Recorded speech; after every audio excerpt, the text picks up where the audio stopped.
Hello, Elysia here with a brief pre-intro.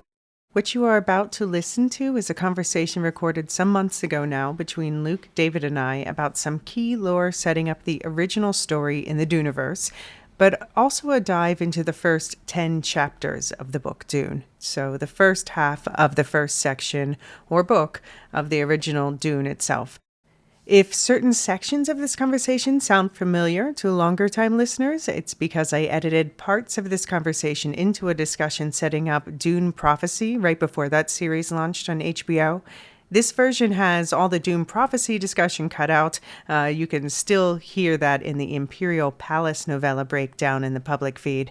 But the focus of this episode is on the original book from the 1960s. However, certain parts of the discussion, such as the lore about the Bene Gesserit, made sense to keep in here. So if you recognize anything we've said, you're not going crazy. Most of this conversation, though, has not been heard before. All right, let's get right into it. Enjoy and stick around until the end for more information on what's coming next. Spoiler, first up will be Dune the Novel, Part 1B. But first, right now, Dune Part 1A.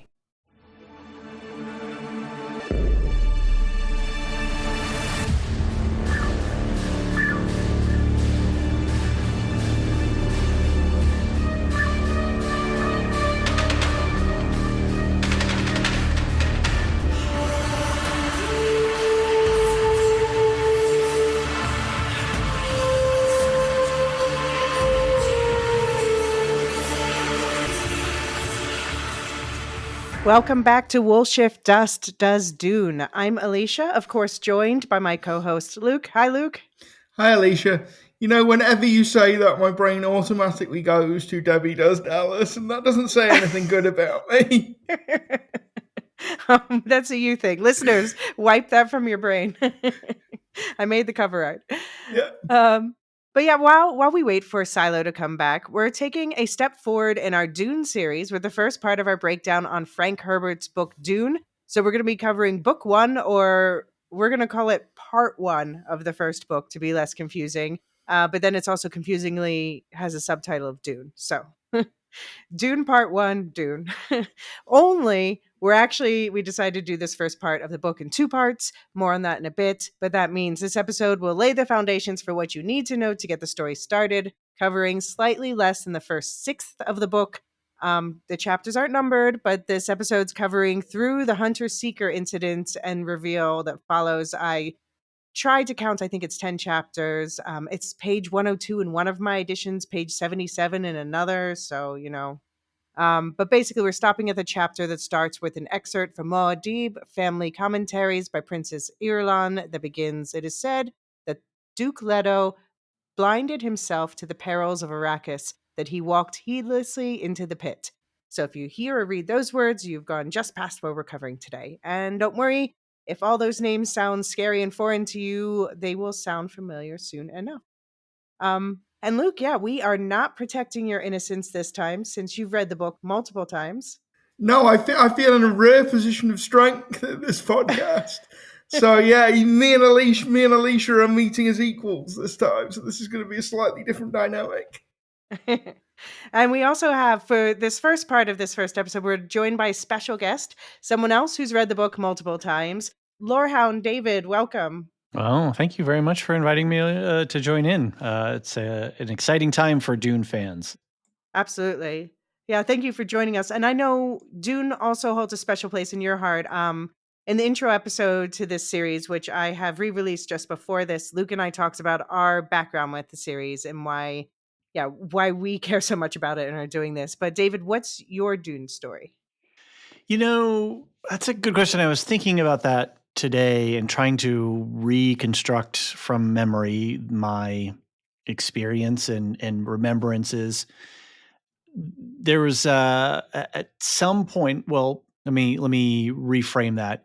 I most likely saw Dune, the David Lynch 1984 Dune movie before I ever Mm-hmm. touched the books. Even though that I was aware that the books were around and they were some sort of, part of it. And I honestly can't remember if I had read the books or seen the movie, what comes first. It's all a mishmash. Yeah, same. but the point being that it's just been part of life, just like Mhm. Lord of the Rings, and the three core books of that are just sort of part of my life. I don't know when I first read them or how I first encountered them. They were just there. They were Mhm. always around.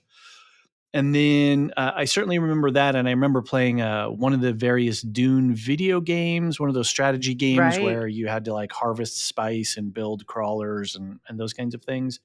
And then reading the books in my early 20s, sometime around when I was attending, some years attending college. I remember being really taken with the books and investigating them deeply and having them really hit me in a way that they hadn't hit before.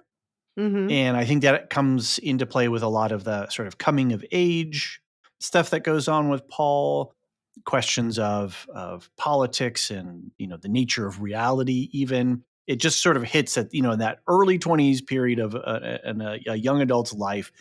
You're really out in the world. You're questing. You're thinking. You're trying to find answers to things. You're trying to find your place in the world. And so these books, really fit into that space for me. I even have my original copy, my used bookstore copy, and I've got all my other ones over here. And I was looking through it the other day, and I can still see all of the little highlighting marks where I marked pages. There's a lot of dog ears on them. I even found some old 3x5 cards where I had been writing out notes Mhm. and actually really at that time trying to grapple with what Herbert was laying down and yeah, so it's been a background part of my life for a long time. I've read all of the core 6 books. I've not read any of the auxiliary books by Herbert's son or anybody else. I've only read the core books, and I've probably read them 7 or 8 times probably. I don't have them memorized, and I think maybe Mhm. Dune Messiah is probably the one that's the most like, well, I don't know what's going on there, and then moving on. But yeah, they're all Doom Messiah is my favorite. yeah, and I've been actually Mhm. been wanting to go back to read it, especially after Villeneuve's second movie and everybody talking Right. about all that kind of stuff. Because the third movie is going to be based on Doom Messiah.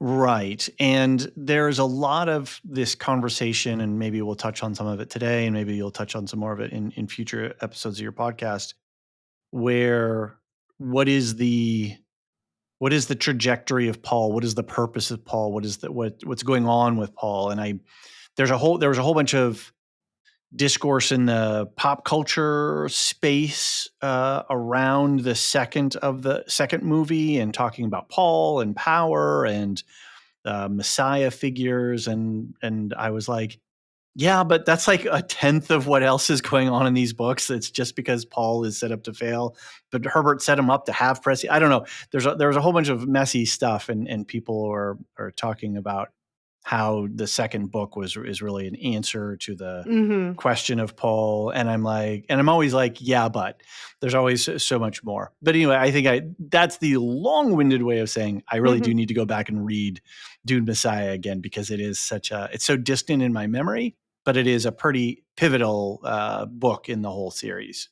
So, Mhm. David, your sort of experience with Dune sounds kind of similar to mine. I was a bit younger than yourself. I'd be about 15, 16 the first time I read it. And what's been really interesting going back to it and preparing for this podcast and just listening to it is that when I first read it, the character I identified with was Paul because, Mhm. Yeah, he's kind of my age.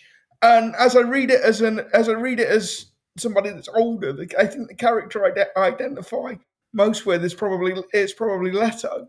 So sure. Interesting. does Okay. your kind of perspective on the book shifted as you've got older? That's interesting. I haven't. The last time I reread it was, oh gosh, I kind of speed read. Maybe it was around the pandemic was the last time I read it, during the pandemic. And I don't remember. I mean, Paul So we're talking about the first book, and I don't know, Paul. I never really identified with Paul. I never really identified with Luke either. I was more of a Han Solo type of guy. Yeah. If you want to go in the Battlestar Galactica world, Apollo was my dude, but he was obviously one of the main guys. But I never really identified with Paul as a person, as an avatar for myself to live through. I mean, certainly his journey appeals to a young person at that age seeking adventure and going out. But I always thought that the world was so much more bigger and interesting than for me the intellectual complexities always. I think I got caught up more in that than an individual. But it's interesting that you talk about Leto, because I think he is such an omnipresent character in the entire storyline, even though he, spoilers, dies so early on in the first book, right? Yeah. His presence is felt throughout. He creates so much tension in the text that I never really considered him as a character. So that's an interesting question, because I never really thought that much or identified with Leto that closely. I mean, his sort of fatherly presence is there. And I guess if we really think about it, his character really sets up so much of the dramatic tension for the entire rest of the core 6 books. Even though he's not in it, his sort of ghost is there, throughout the entirety. And certainly in the first 3, it's the tension and the drama of his tragedy that really sets up so much for what goes on. So no, that's interesting. I think And then another important character is named after him later. Yes, indeed. Which we won't talk about on this podcast, I guess. No. Yeah. That's way down the line. Yeah. Yeah. Yeah, I was actually going to ask you the same question that Luke asked you, because we were talking about in our intro episode, how for me it's shifted, where I probably looked at myself as Paul at first, and now it's really Jessica who I identify with. But of course, yeah, this is Dune is overall, it's the prototype of like so much science fiction and fantasy, like Star Wars, Wheel of Time, all this other, basically anything you can think of with the desert in it. But it's also kind of a subversion of this chosen one savior trope. And I think, yeah, that definitely becomes more clear as the story continues. But you can already see the seeds of that planted in this story, where it's more than he's the reluctant hero. It's like, it's more complicated than that. He knows he has to become the hero, but also he knows that the outcome is basically going to be terrible no matter what. So he's just trying to navigate what is the least terrible outcome on a galactic scale. And does he win? Does he fail? I guess he does his best. There's a whole podcast in just the discussion of Paul, I think, at some point. And I don't know how far we want to go down that road, because there is so much complexity there. The way that Herbert set him up, and the way that his prescience plays a role in what is actually going on. I think it's a lot more complex than people make it out to in popular discussions, where, well, yeah, see, you can't trust, absolute power. And it's like, that's not exactly, he's not saying that, but he's also not explicitly saying that either. I think it's a way more nuanced conversation. Well, yeah. I think it's one of those things where the intention of the author and the intention of the text are actually a bit different. Interesting, yeah. Because I think if you read like interviews with Frank Herbert, he's quite clear that this is an anti-charismatic. This is meant to be a statement anti-charismatic leadership. But I'm not sure that's entirely reflected in the text. I'm not sure that's entirely reflected in the text. It's almost like Herbert had an idea, but the story he actually wrote took him in directions he maybe didn't want to go. Because I've always thought the subtitle, for getting a bit ahead of ourselves, but I've always thought the subtitle for Dune Messiah should be Paul was the baddie. Yeah. But was he? Was he? Anyway, that's a whole other. I don't want to take you off your outline, Elysia, because I know you have some specific things you want to cover today. I mean, this first part is just open conversation. But Sure. What I find interesting about this first book is that the book tells us right away what's going to happen. It tells us that Paul is this Messiah figure. that his house will fall, that religious wars will be waged in his name. So my question is, what is our fascination that we keep rereading this over and over, despite, I mean, obviously, we know what's going to happen even the first time we read it, but yet Mhm. it enraptures us. That's a good question, and I think, going back to what Luke, you asked me, at least on that, what characters are the most interesting to me, and I really have to think that it was never one character that drove me, and one of the things that keeps me coming back to this well over and over and over again, and I may even end up reading it Mhm. before too long, rereading them all before too long, is the complexity of the world that Herbert builds and the obvious philosophical and religious and political and ecological thoughts and opinions and theories that he lays out, and the interplay of all of those things in a history tens of thousands of years in front of us, and seeing humanity in the stars. What are the things that we're dealing with? Mm. So that's the best of literature and the best of fiction, right? Is that we get to see ourselves and have a self-reflection from a world that is displaced from us in the created world. And for me, the complexity of the world and the depth of the world, and the way that the way that he constructed the world, where the words come from, where the concepts come from, are so rich and so dense that I think that's what has always kept me coming back, is the just all of the facets that he has created in this. These are Silmarils. These are the things. These are so shiny and bright in my mind because of the intellectual nature of them, Yeah. and more so than any of the Silmarils individual. being a Tolkien thing for anyone who Yes, doesn't know. sorry, we Lorehounds. You know how we roll. We're just throwing around All the fantasy inside. IPs. Yeah. That's right. We're just stewing it up. And I think that's something, that interested me when I was a young man in college, and I think it's something that's now, as a podcaster, that's interests me. And I've been toying around with this idea of how to maybe reapproach that analysis, that really close textual analysis of it. And I actually started working on a project. I don't know if this is a good time to talk about it. I don't. Again, Yes, go for it. Yeah. yeah. So I think one of the things that has stopped me in completing or taking any forward motion on this project after the initial work that I started to do was to understand how to position the end product, and, how do we, fine, we put a podcast up, but there's a whole bunch of other back end stuff that's that needs to be resolved in there, and the business of making the sausages of that are podcasts, but as well as how did I want to present the core material. And I was toying with, like, do I read the whole chapter and then do my breakdowns, or do I just read salient parts? Or, so I was exploring with those different ideas. But basically what I started, and I think I worked already through the first 3 chapters, was doing a very, very close read of the text.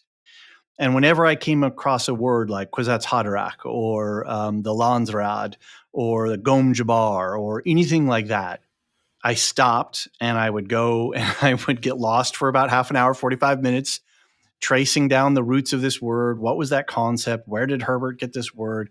And then I started to build in Notion. And if you have been around the Lorehound stuff at all in the last year or so, we've been using it's not even a note-taking application. It's one of these very rich database-y but text-based platforms that you can very easily build a body of almost like a Wikipedia like documents and databases. And we've been using it for the One Ring guide for Rings of Power. We had House of the Dragon. We had True Detective. We have some other stuff on there. So I was starting to build a glossary, and then I actually was writing up my chapter notes. And so all of my notes are listed in there with the cross-referencing to the characters and that kind of stuff. So, the concept of what I'm trying to do is very clear, but then the question is how do I get that into a podcast form that we can actually, do something productive with it rather than just drop it on people? Because it's also a lot of work. It's a lot of effort. I could spend 5 or 6 hours on several paragraphs and be able to then figure out how to put that into a podcast. But that's the idea, would be, reading along in the chapter. And, I'm just opening the page here to what's a page, or, Arrakis. Where did he come up with the word Arrakis? What is Arrakis? Using the voice, right? Like, okay, then just going into a deep dive on the voice. I'm just, the first 3 chapters are so dense, and he gives us so much. And like you said, he sets up everything that we need to know. He sets the primary characters. He He sets the even flat stakes. out tells us, though. He's like, Right. this first part of the book is about the fall of the House of Atreides. Here we go. Here's how it happens. Yeah. And it's really brilliant writing. And so I'm still toying with the idea of how to do that, and what would be an interesting podcast, what would be helpful and entertaining. So anyway, that's on one of the back burners, but the heat is still on. It's just on low, Simmering. It's still simmering. Yeah. We've got a few things to do yet for the rest, to get through the rest of this year. And Yeah. I think next year is going to be a banger year too. So we'll see where we go. So this, what we're doing in this book breakdown is sort of laying a foundation that will be like a supplement, a next level to, basically. Yeah, So absolutely, yeah. Because this is like that would be literally like word by word, as opposed to the a meta context and examining the overarching themes and discussing the themes, as opposed to like looking through it with a magnifying glass. Yeah. Well, I know that Dune or a microscope even. Dune comes with a steep vocab learning curve. I know that's also why John's afraid of it. Which I find hilarious. I know, because he's like so into Tolkien, but it's not worse than Tolkien, that's for sure. Well, and he's a child of Harry Potter, and he's a Wheel of Time fan, and there's there's some names in there. So, but Dune and Tolkien are the worst. But there's a lot of vocab and weird names. So for these book breakdowns, going to try not to overwhelm you. So we're going to try to like lay the foundation for your Dune lore with key terms. So all this stuff that David's been saying, most of it is stuff that we will talk about. So at the end of this, what these terms mean. They're not just sci-fi gibberish. And this is one reason why Luke and I decided to split this first part of the book in half. So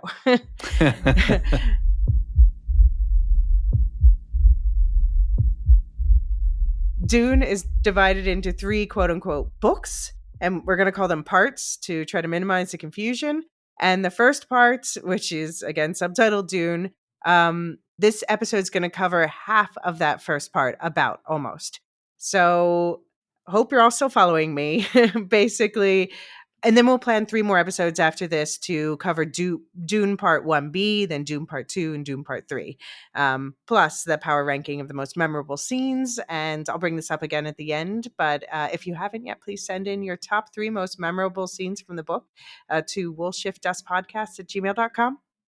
And the book's extensive appendices, I think that's more for David's project. And for this, we're only going to focus on the information that's important for understanding the ongoing story and just weaving it in as relevant. So by the end of this, everyone should be able to should understand that the words Paul, Usul, Muad'Dib, Kwisatz Haderach, and Lisan al-Gaib, they all refer to the same person, but they mean different things. So what I love about this project is when Elysia first pitched it to me, it's let's break down Dune and we'll do it in 2 parts. and then it was we'll do it in 3. Well, at first I thought it would be 1 part, but that was like crazy talk. That was crazy talk. So we're now up to a grand total of 5 episodes on this.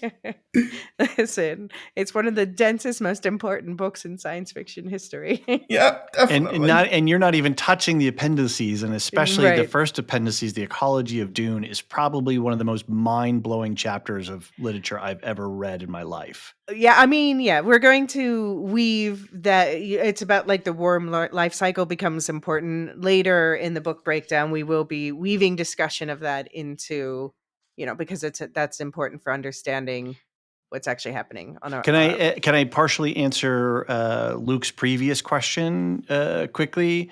I think one character that always did interest me was Liet Kynes. I always thought that was and Kynes' father as well. I thought those were two really important and influential characters. So anyway, I always say Keynes. What do they say in the movies? I don't know. The thing is, when I read it, we didn't have, we had the movie and the way we said Harkonnens versus Harkonnens. Right. So we didn't have a pronunciation guide back in the, early aughts and late 80s and stuff, 90s.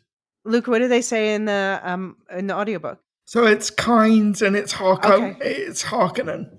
Harkonnen, oh no, I reject Harkonnen. It's Harkonnen. It's Harkonnen. Let's get that out of the way right now. But I can say Kynes. But yeah, so this first book. I guess one more, is it Gesserit or Gesserit? Oh, I say RG Benny or soft G? Gesserit. Gesserit, yeah. Benny Gesserit. Benny Gesserit. Yeah. Okay, good. Yeah, all right, yeah. we're all on the same side. No. It's not. No, it's definitely not a hard G. Could be, but no. No. But yeah, so this first book, it's going to set the stage for the adaptations we'll be talking about as we go, and the story of the Bene Gesserit we were just talking about, sisterhood, and their Missionera Protectiva. So, Luke, how would you describe the Bene Gesserit? They are a religious. Well, they are an organization that clothe themselves in religion. But really, what they are is a bunch of geneticists run amok, basically. Because as I'm sure we'll get into, is what they're trying to do is breed the perfect human, the human that can basically see the future, see the past, be everywhere all at once, be omniscient and omnipresent.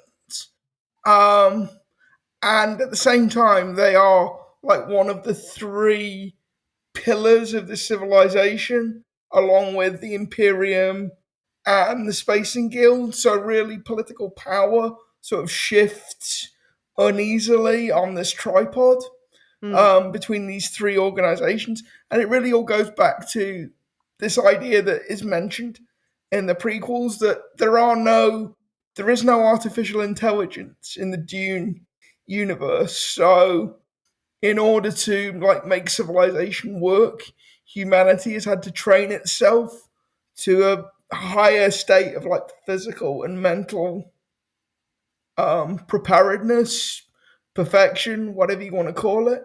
And the Bene Gesserit are part of that. That's the most succinct way I could describe them. Yeah. Yeah, and I think this series, Dune Prophecy, the prophecy in question is what's called the Missionera Protectiva, which plays an important part in this original book we're talking about today. So, David, how would you describe that? The Missionary Protectiva is an interesting thing because it's really a protocol of the Bene Gesserit, and it is a survival mechanism that the Bene Gesserit have seeded into the cultures of thousands of different planets. I think something that we have to kind of remember here is the scale. Even though Dune is taking place on 3 planets, 4 planets really, right? But primarily, obviously, on Arrakis, there are thousands and thousands of worlds, and there are human inhabitants scattered across a huge chunk. And the Bene Gesserit, a sister of the Bene Gesserit, may find herself on some planet somewhere in some situation that imperils her life or the lives of the mission that the Bene Gesserit that have there.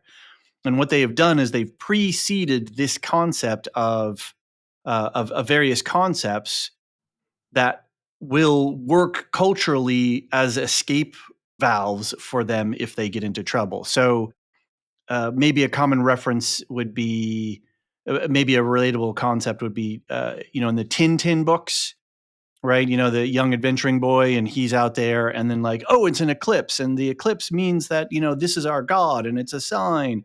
Or like, say with the Ewoks and C-3PO, right? Oh, he's our metal god.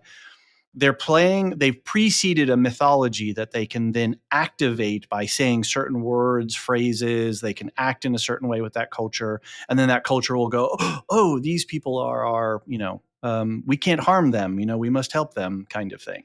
Right. So it's a very subtle. They're the prophesied ones. Yeah. Yes, they are the prophesied ones. And so it's a very subtle manipulation of culture that allows, for some safety and ability to manipulate things. But it's such a complex and interesting thing, that what happens with the intersection of Paul and the Kwisatz Haderach. But anyway, I'll leave it there. I'm trying to bite my tongue. Because this is the interesting thing about the Missionaria Protectiva. It's how it interacts with whatever culture is already there. So it doesn't end up being the same legend or the same story on thousands of planets, because it always has to interact with whatever localized, the native culture already is. So you get this kind of weird sort of sense where it hits certain beats in whatever planet you're on, but it can also go off in wildly different directions. Right. And the thing to understand about the Bene Gesserit is I can't remember whether it's in the book or whether it's just in the film, but there's this line about their plans are measured in centuries. What they're doing is over a vast span of time, and it passes down through countless generations of the sisterhood. Right. Yeah. So this, and by the way, I was going to draw the parallel between the Bene Gesserit, and Wheel of Time fans will know the Aes Sedai are definitely based on the Bene Gesserit. And yes, people in universe call them witches. The Bene Gesserit witch must leave. Yes. But yeah, these stories are set within our own universe, but they are thousands of years into the future. So the main Dune book, the one we're here to talk about today, is set 20 to 25,000 years into our own future, which means that Dune Prophecy, the HBO series, should take place about 10 to 15,000 years into our future. And this takes place shortly after, Luke referred to the taking down of the thinking machines. And this was an event called the Butlerian Jihad. And to quote this section of this first book, Dune, once this is what a character known as the Reverend Mother, a Bene Gesserit leader, she says, once men turned their thinking over to machines in the hope that this would set them free, but that only permitted other men with machines to enslave them. Thou shalt not make a machine in the likeness of a man's mind, Paul quoted. Right out of the Butlerian Jihad and the Orange Catholic Bible, she said. But what the OC Bible should have said is, thou shalt not make a machine to counterfeit a human mind. The Great Revolt took away a crutch, she said. It forced human minds to develop. Schools were started to train human talents. So I have to ask you guys, what do you think that Frank Herbert would think of AI today? I think that's probably Frank Herbert's deepest, darkest nightmare. Made flesh, but made unflesh, made non-flesh. But I also think that's partly Herbert wanted to distinguish Dune from other pieces of science fiction, and one of the ways he wanted to do that was by having no aliens and no machines. So this was all going to be about the human condition and what happens to humanity if you stretch it out over a long enough period. Yeah, because he's very specific that there are no aliens. Right. There are no aliens in Dune. And in just a tangential thought there too, he's writing this in the shadow of Asimov and the Foundation series, and he's also writing this in the shadow of Lord of the Rings and Tolkien series. So when we're looking at epic questions and epic IPs, this is he's within that literary tradition, if you will. But about the Butlerian Jihad and thinking machines and our current modern day and age, I think this goes back to one of the core, what I see as one of the core things that he's advancing in this conversation of the book, which is, and this comes up later in the future books, but I won't spoil any of the details, but just talk about the concept that unless humanity is engaged in its own survival and its own and it's kind of living on this precipice of being of leaning forward into the unknown and trying to push ourselves further and further, then we will be doomed genetically as a species. We'll end up falling back in ourselves and collapsing. And one of the things that you read in that quote there, Elysia, is that when we take away our ability to think and have agency, we doom ourselves. And I think Herbert would, I don't know him. I don't know that much about him as a person deeply. I mean, I've read bits and pieces, but nothing, I'm no authority.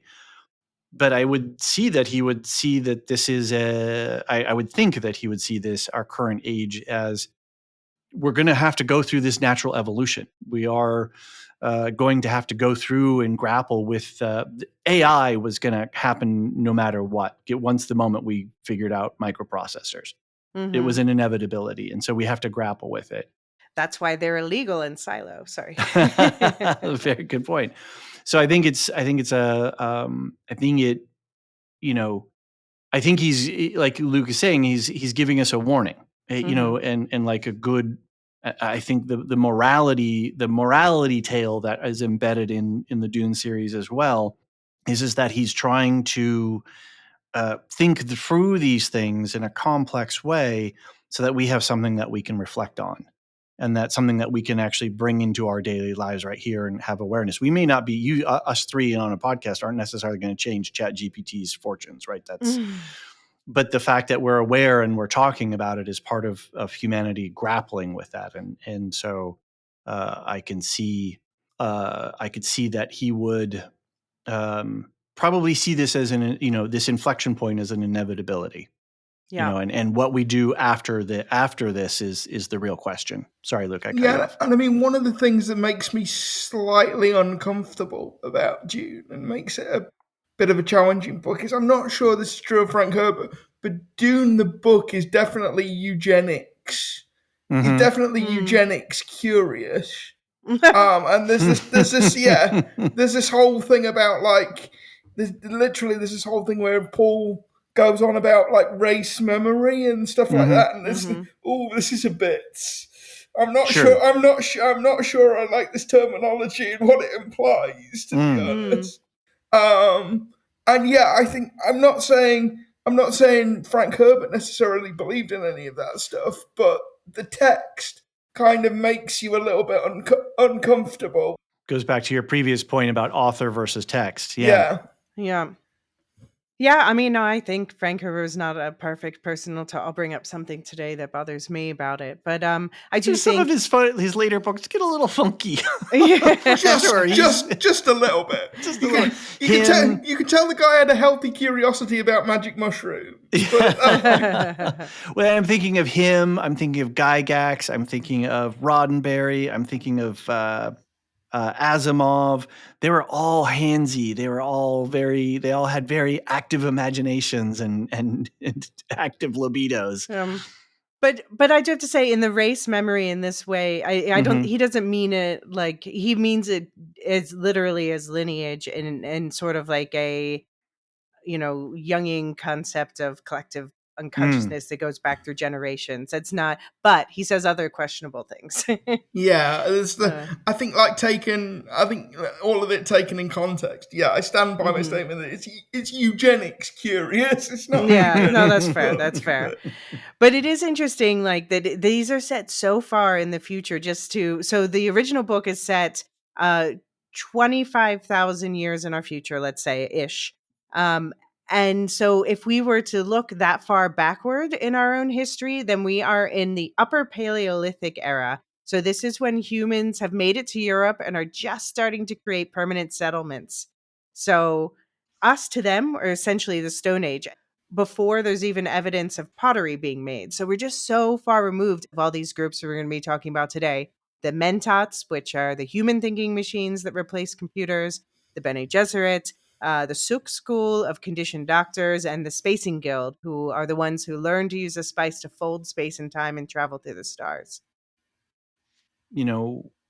Somebody is reading all of the main Herbert books. When you get into the last three, it's very much about the Bene Gesserit and how Herbert is working to rehabilitate the Bene Gesserit, if I can say that without being too spoilery, and how what their importance is to the literal genetic survival of the human species. And they are very much flawed heroes in some way, because Luke had suggested that and I think rightly so, that the Bene Gesserit clothe themselves in religion, but they are a highly political organization, and they are a kind of politics that we don't necessarily see, at least in our modern age. And I'm sure it's occurred before, when I can think maybe in some European history where we would see some of this. But this idea of being seated within the fabric of the social fabric of power structures. Was there anything else you wanted to add about this original Dune book before we part ways? I would encourage people to recognize we talked about how that we keep coming back to it, and the reason that we keep coming back to it is because it exists on multiple levels. There's characters, there are locations, there is ecology, there's politics, there's religion, there's sociology, there's philosophy, there's all kinds of stuff. And so this book exists on a multiplicity of levels. And I would encourage anyone who reads this to recognize that Paul's story is not the story of this. He is the start of this story and a start of a much larger process. And he's a spark in a powder keg. Basically. And I know, when Herbert wrote this book, it's funny when I talk to some of my extended family who were around when Herbert, who are still around now, but, who were young when Herbert wrote this book. And they were like, oh, yeah, we remember Dune. Everybody thought he was trying to start a cult or something. He was trying to create a religion.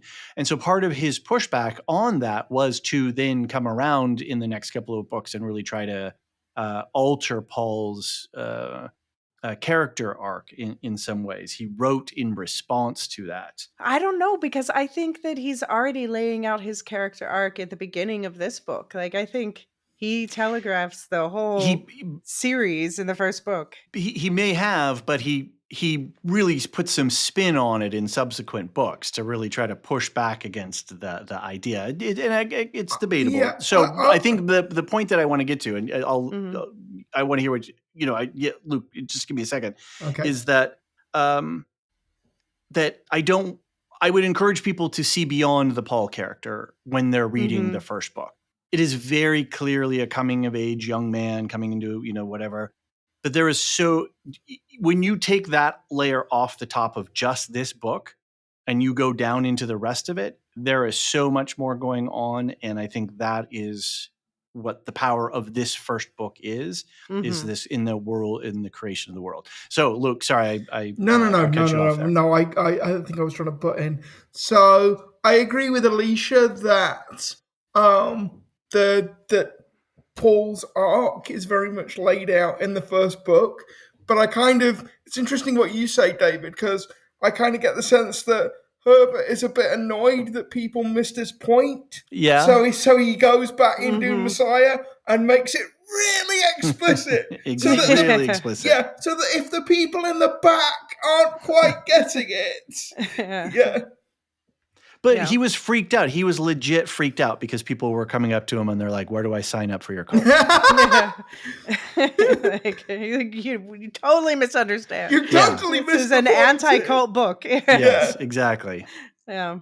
No. And I give Paul a lot of latitude because it's not his fault that he's the Kwisatz Haderach. It's not his fault that he's prescient. No, he just feels dread about it. Yeah. You know, it's not his fault that he's a mentat, and he's Mhm. doing his best he can see what's about to unfold, and he's trying to find the shortest path through that thing. And I don't know if I should say this or not, but he fails, right? Mhm. Ultimately, and Mhm. it's his children that have to fix it. But then And again, do they? Because then, yeah, there's a lot of cyclic, the way the real world works, where things, sure, we think that this is the answer, and then maybe it makes some things worse. right, and I think that's what Herbert is trying to say is that we have to live on the edge, and we have to live with agency, and we can't just let systems of power operate without our paying attention to things and being engaged in things. And I think that's one of the more ultimate messages that he has. This is that we as a species need to lean into the uncertainty of life. Yeah. There is no certainty. If we have certainty, and I think we see this in the Foundation television show by show run by David S. Goyer, where the genetic dynasty is going to collapse in on itself because which Asimov was writing about in his original story, which is that there is a doom that unless we Mhm. find a way through it, is going to last a really long time. How do we shorten that, and how do we come out the other side of it as a more wizened species, I guess is a way to say that. Mhm. And I mean, the thing to bear in mind also, I think, and I think this gets somewhat overlooked in like analysis of Dune, is that for all Paul's gifts, for all his gifts, for all his curses, for all he is not a normal 15-year-old, he is still a 15-year-old in Mm-hmm. this book. And so I think it sometimes gets underplayed that for all this power, for all this strength, for all this prescience, this is a child, and Mm. it's a Right. child, and it's a child that's just been orphaned after the first, well, not orphaned, but just lost their father after the first third of the book, and yeah, in some senses orphaned because of what happens to Mm-hmm. Jessica and the change she goes through, and Sure. I think Herbert underplays the fact that Paul is still a child, but he Mm. is still a Mm-hmm. child. Mhm. Yeah. Yeah, Yeah, he's a child who's suddenly forced to grow up. Yeah. yeah. But I wanted to go into Tashi Station to pick up some power converters. Sorry. He's less bratty than Luke and Which, younger. Far much less brattier. which of the follow? I can't remember which of the follow-up Dune novels, but like, Herbert gets like really salty at Star Wars. Oh, does he? Oh, Yeah, I never there is a picked up on cat. that. There's a character called 3PO that he kills off in a particularly unpleasant way. Oh God, I don't remember that. I No, must I have don't. bypassed that. That's funny. Yeah, I'll have to pick. he gets really salty about Star. He gets really salty about Yeah, Star yeah. Wars. Lucas was not Was not wasn't subtle shy. about his Yeah. borrowing. So yeah. Yeah. So okay, let's take a break here. And when we come back, Luke and I are going to get into we're going to introduce the characters, the situation overall, and Paul's first brush with danger in this first section of the book. Bye, everybody. Thanks very much for Elysia and Luke for having me on, and maybe I'll pop back in now and again. Yeah, absolutely. And thank you for joining us to, talk through the importance of this book and introduce some of the most important key terms. Anytime. All right, we'll be back in just a moment. Receive the wisdom of Princess Irulan's writings.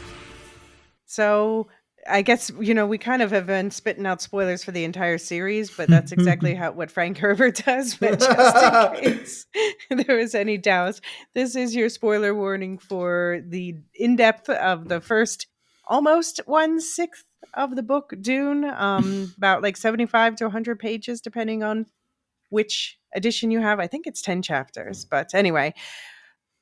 Yeah, and there's a good chance we'll also be referencing the adaptations of this book, although we're going to be focusing on the book today, and diving into the adaptations directly later in the series. But we will today, we'll give you the names of the actors who play the main characters in the Villeneuve movies, just as references for those of you who know who they are to help you remember who's who. But yeah, this is very much focused on the book story. So we lay the foundation so that later we can see what the adaptations have changed about it.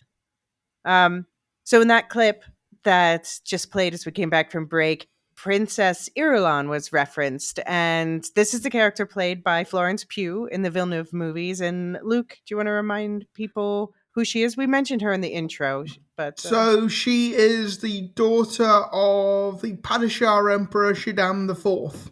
He is the emperor of the known universe when the book Dune starts. And she's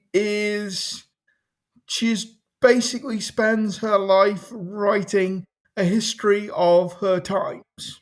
right, So there are various histories that are referenced in the book Dune. So there's like the collected sayings of Muad'Dib. There's a Muad'Dib children's, which is Paul Atreides is a Muad'Dib for children's book.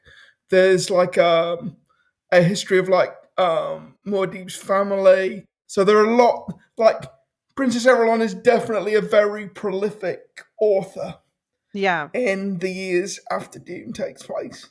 Yeah, so she becomes an important character in her own right at the end of this book into the next one, but she is every chapter is introduced with a quotation from one of these books that she's written. So we'll run through a couple of them as we talk through today.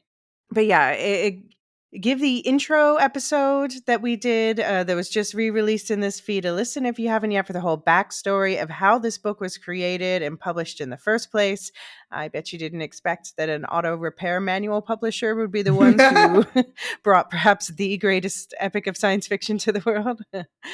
But the book again was written by an ecologist and student of politics, Frank Herbert, and first published as a complete novel in 1965. And this is actually a quote from the inside cover of Sisterhood of Dune, the book on which the Dune Prophecies show is going to be based.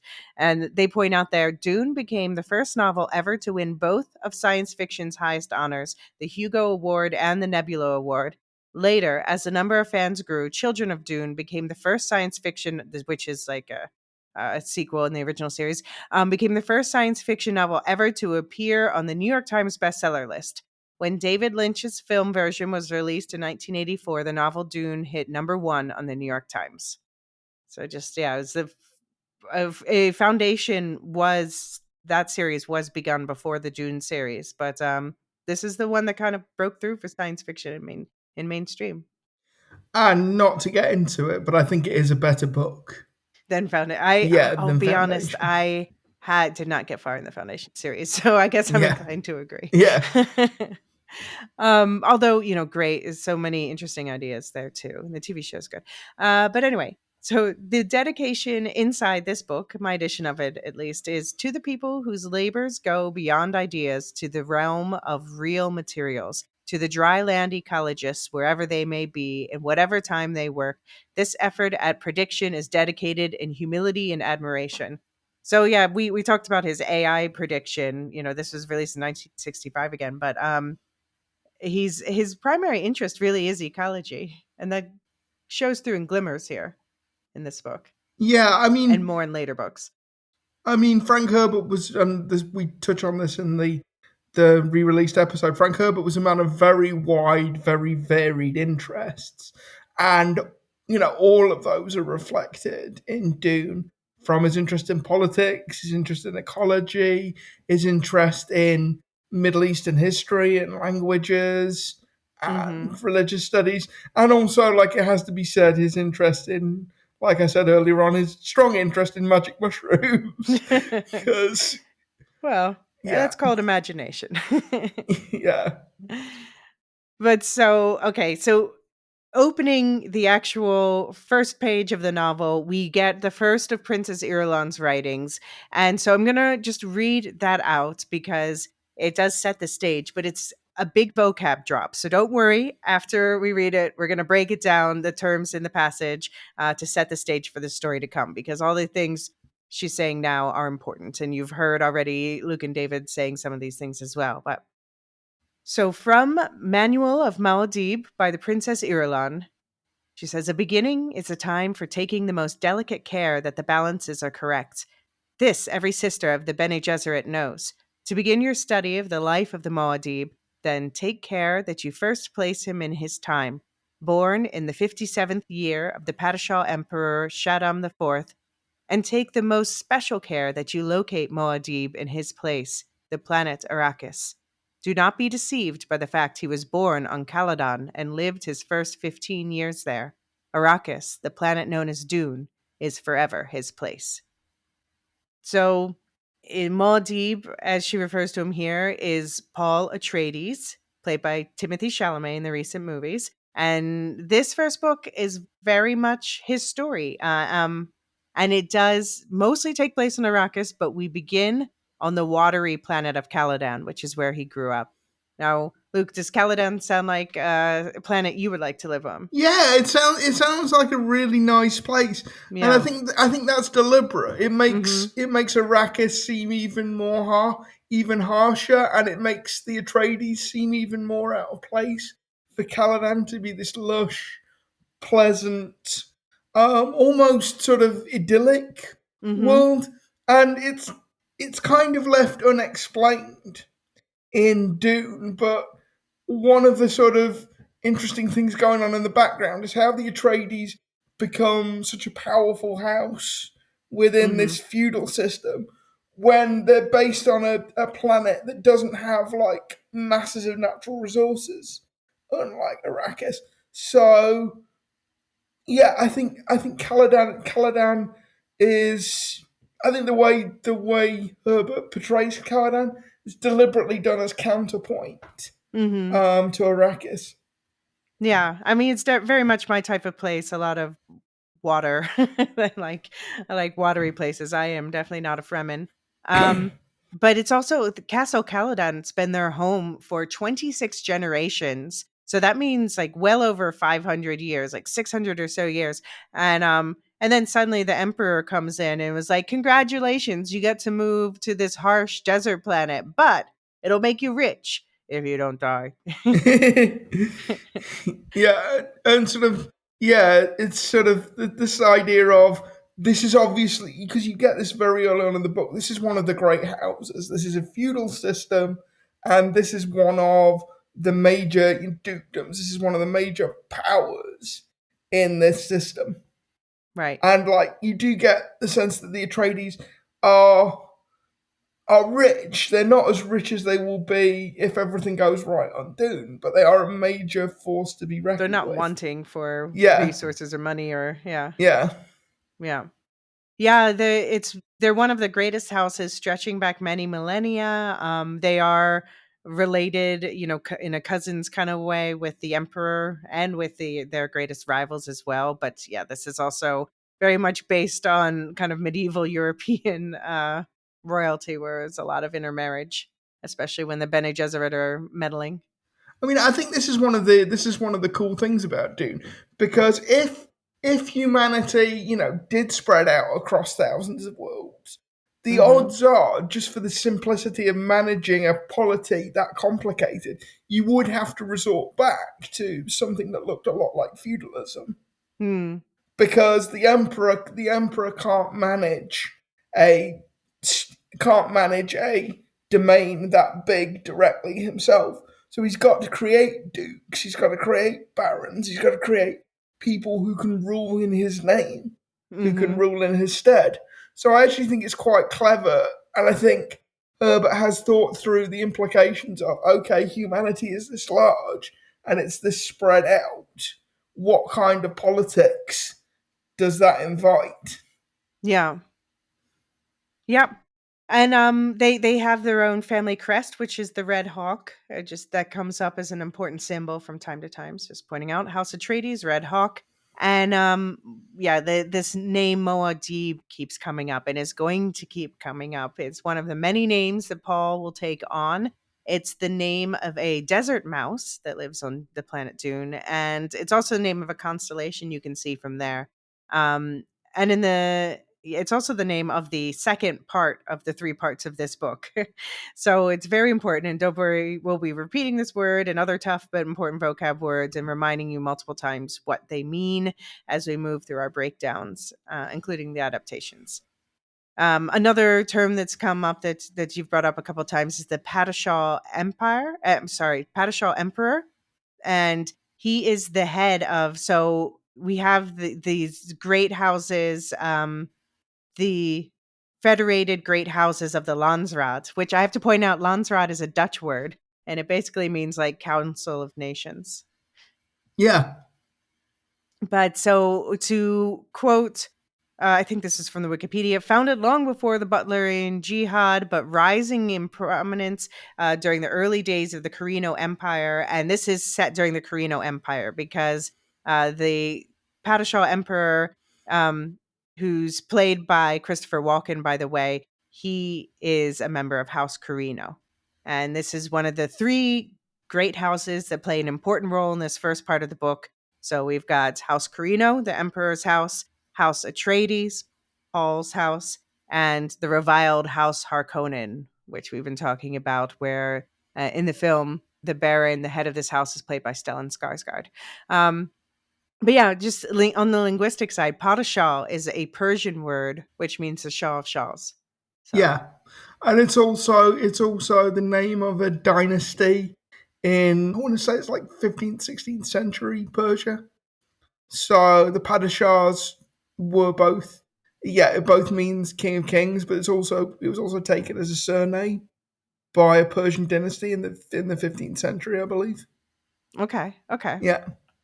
And so, yeah, Arrakis is the desert planet known as Dune. And so, as we said, it's been being handed from the Harkonnens to House Atreides. And the reason why we talked about this great financial opportunity is because of this substance called the spice melange. And the spice melange is the most valuable substance in the entire galaxy. It's essential to the Spacing Guild, the people who control space travel. They need the spice melange to be able to do this space travel. The Bene Gesserit use it. It's used for medicine, life extension, and it's lethally addictive. So once you get started, you have to keep going with it. And apparently it tastes like cinnamon. Or does it? Because there's like this whole thing where it goes, maybe it just tastes like whatever you think it tastes like. Your body just learns to accept that it tastes good. But yeah, it mostly seems to taste like cinnamon. But I just imagine it. Because they often, like, they have it in coffee and stuff. And then I just imagine, like, having coffee in, Morocco or something and someone putting cinnamon in it. And like, yeah, that makes sense. Yeah, I think it's worth saying as well why the Spacing Guild need it. Because, like we said in the first half of the show, there is no AI, there are no supercomputers. So, in order to be able to travel faster than light, these guild navigators need to be able to see all possible obstacles. Right, and the spice melange gives people prescience. Yeah, it gives them the ability to see different futures all happening at the same time. So that's why the Spacing Guild need it. It's not just space travel. It gives them a specific set of abilities. Over the past 10,000 years or so, since, we talked about this Butlerian Jihad, they have evolved to learn to use the spice melange, and apparently they just like gaseous clouds of it even, to fold space and time, and that's how you move through space in this universe. Yeah, I've never got that, because let's say you fold space like you fold a piece of paper. What happens to all the people in the middle while you're doing Well, that? you're not, okay, they're not, you're kind of folding around. You're not actually folding like the 3 dimensions. You're kind of like folding to get through other dimensions. Okay. So, Duke Leto, how do you pronounce that one? Leto. What? Leto. Okay, we'll go with Leto. So he's basically, the reason why he's being given this planet is because from the Emperor's perspective, like Duke Leto is basically too popular. The great houses of the Landsraad like him too much, and his military is too loyal and too powerful. So, yeah, can you explain? We talked about how, this is a financial opportunity to take over Arrakis and the spice trade, but why is this kind of a dangerous punishment that he's being doled out. Because obviously, with it being so valuable, everybody wants to control it. And the Harkonnen, who are the other great house that we meet in the book, are being kicked off Arrakis. Yeah, they've held it for 80 years at this point. By the Emperor. They've held it for 80 years. So the Atreides are perfectly aware that the Harkonnen aren't just going to hand all this potential wealth and power over to them. And one of the sort of aspects of that makes this first third of the book like a Greek tragedy as it plays out is everybody knows they're walking into a trap. Everybody knows that this is going to be potentially lethal to the house, but the rewards, if it goes right, are such that the Atreides are willing to take that risk. And it's not like they can say no to the Emperor anyway. Well, I mean, they could, because they have the option of going rogue. They have the option of like disappearing out of the Imperium. What, and leaving the entire system? You know? Yeah. Then they're cut off from space travel. They're cut off from everything. You know. Yeah.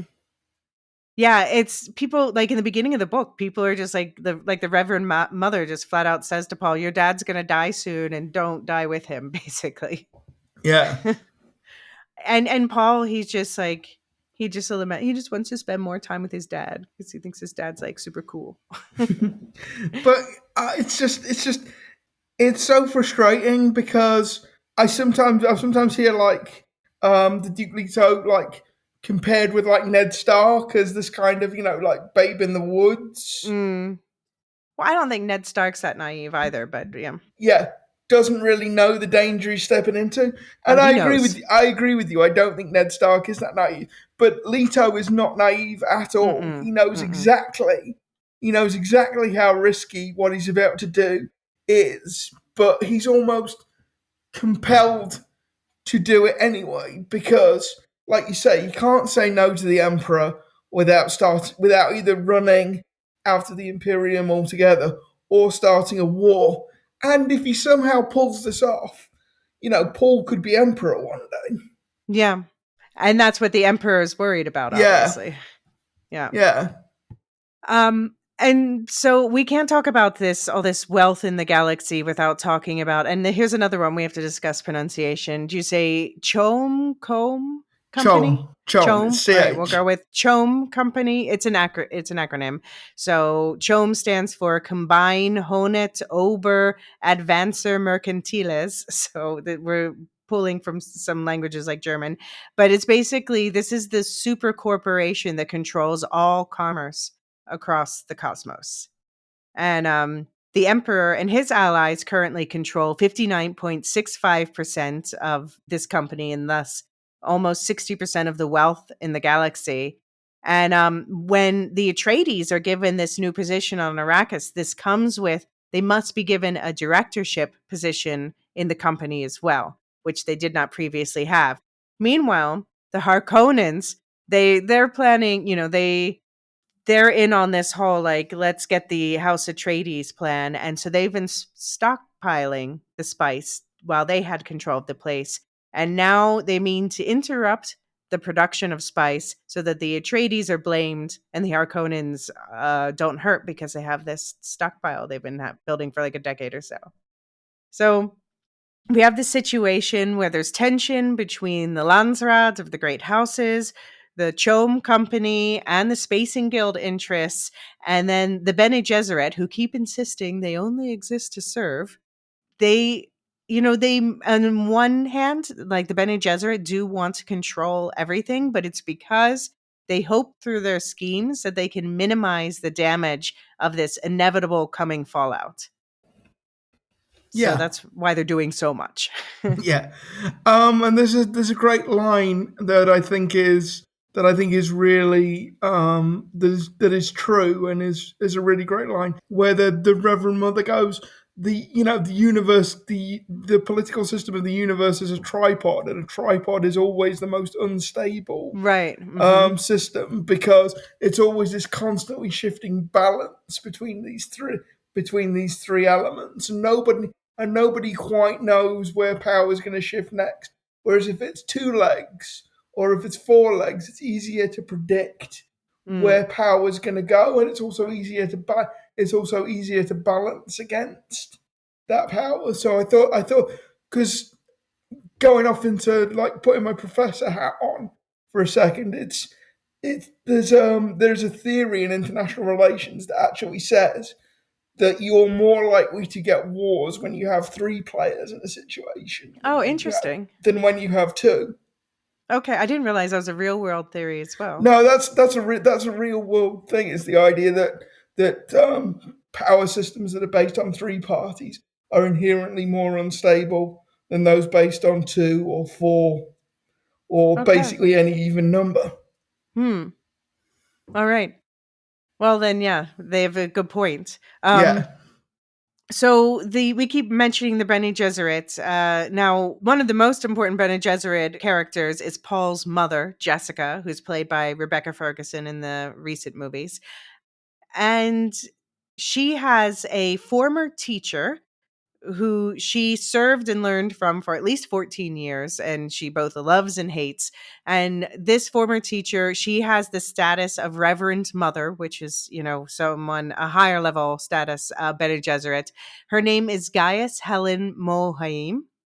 She's played by Charlotte Rampling in the recent movies. And yeah, she's come to Caledon to test Paul, and we'll talk about what this test means. But we have to talk about something else, which is that something that, what do you think about the whole? I know some people find it controversial. To me, it makes so much sense that Reverend Mother is Jessica's actual mother. Ooh, I hadn't considered that. So it's confirmed in the prequel books that are written by Frank Herbert's son, allegedly based on Frank Herbert's own notes. But I think that there are certain suggestions in Yeah, here. that would make a lot of sense. That would make because she actually says, you were always my favorite. You actually says you were always my favorite. Right. Well, she says to Jessica, "You're as dear to me as any of my own daughters, but I cannot let that interfere with duty." Um, which shows what kind of person she is. But she does show like real sadness about what she knows is going to be the fate of House Atreides, and she wants Jessica she wants Jessica and Paul to not go down with Leto. She's like, "There's nothing we can do to save him, but you can save yourselves." Yeah. And Jessica has no idea who her parents are. We'll talk later about, in the next episode, we'll talk about who her father is. But the Bene Gesserit in general, often their parentage is kept secret from them for political reasons and also for breeding reasons, because sometimes they want to do like a little light incest. Yeah, like I said earlier, a bunch of wackadoo geneticists run amok.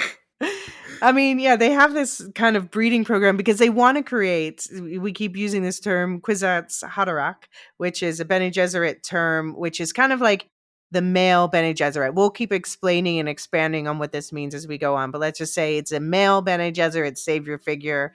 And so they've been trying to, for generations, they've been selectively breeding different royals and Bene Gesserits and other people together to try to create the ideal person with the right characteristics to become this person. And it was not supposed to be Paul, because Jessica was instructed to give birth to a daughter who was going to be married off to, we'll talk about the Harkonnen heir.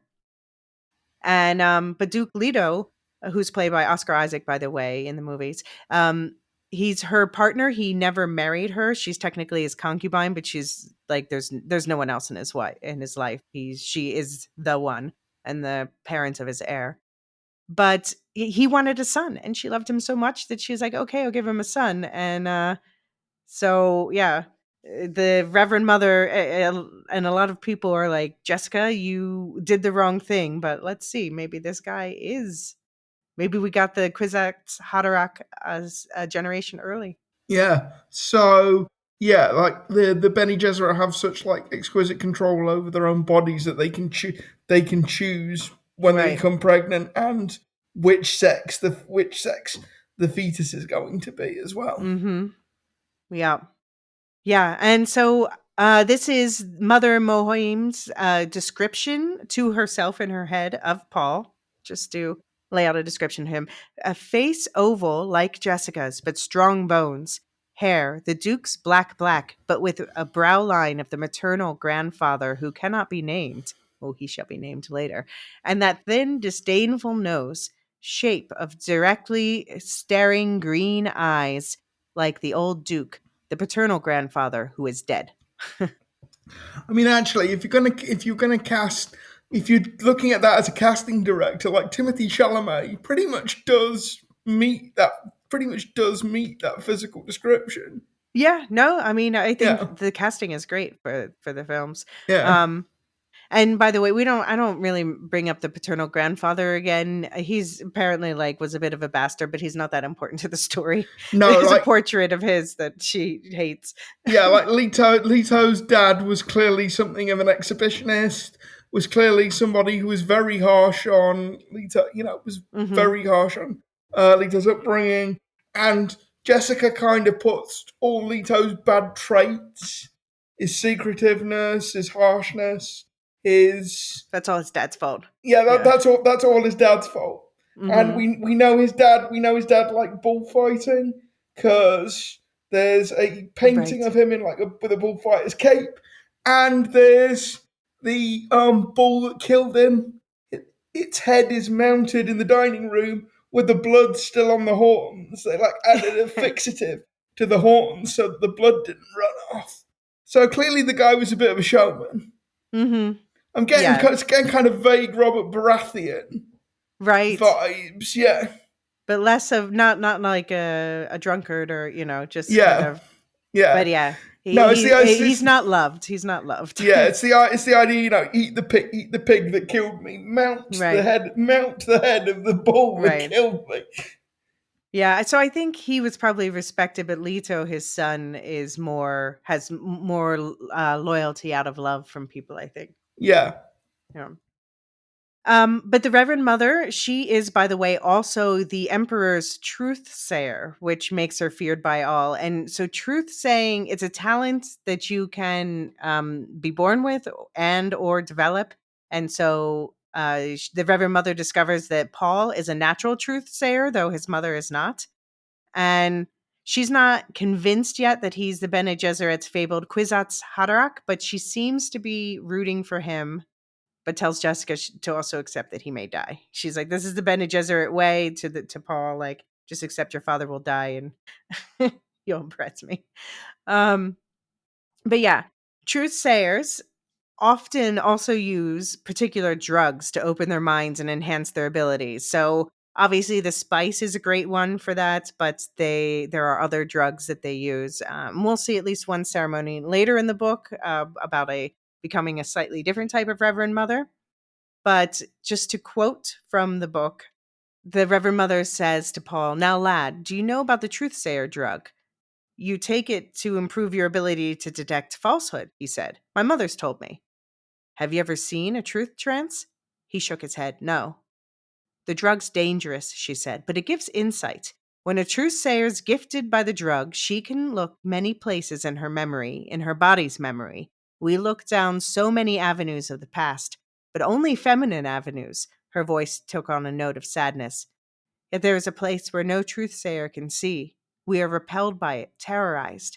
It is said a man will come one day and find in the gift of the drug his inward eye. He will look where we cannot, into both feminine and masculine paths." "Your Kwisatz Haderach?" "Yes.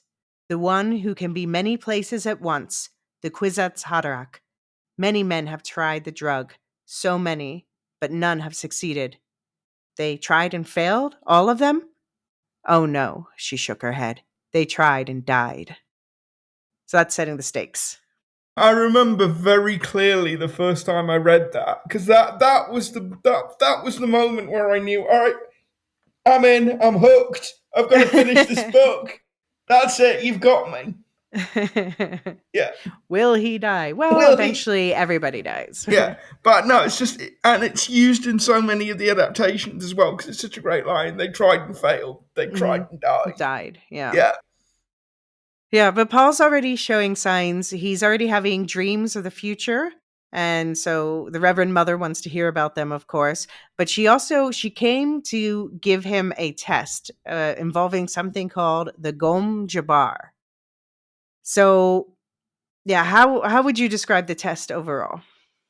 Okay, so the Bene Gesserit have this thing they can do with the inflection of their voices, where basically if they pitch their voice just right, you basically have to do whatever they tell you. It's they can compel people to do things, Yeah. and It's part of like their witchiness that they call the way. yeah, and so basically the Reverend Mother compels Paul to kneel down and put his hand in this box. A green metal cube about 15 centimeters one side was open, black and oddly frightening. No light penetrated the open blackness. All that was inside was pain by nerve induction. Such good writing, such good. So Paul puts his hand in this box, and it the sensation is that like his hand is burning, his hand is on fire, but at the same time, the Reverend Mother has a tiny needle tip to his neck that's tipped with a drop of poison.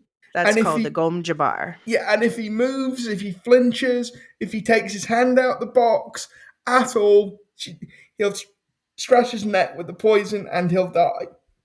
So he's got to keep his hand in the box no matter how much pain he's in.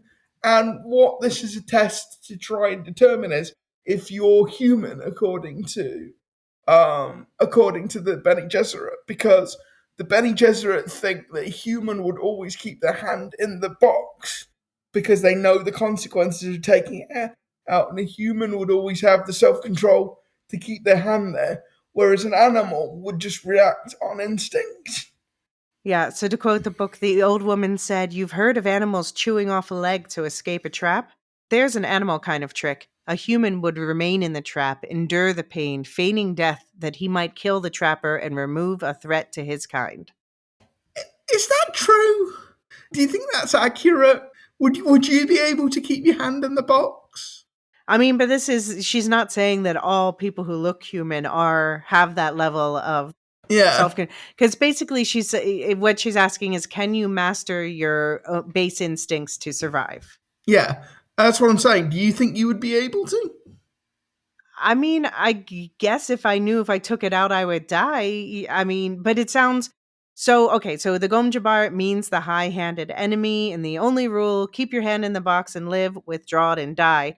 But then the pain gets to a point where he thought he could feel skin curling back on that agonized hand, the flesh crisping and dropping away until only charred bones remained. And this is not happening. It's just nerve induction that's causing the sensation of pain. When he eventually pulls his hand out, he keeps it in. He passes a test. When he's allowed to pull it out, he's like, "Oh, look, my hand's fine."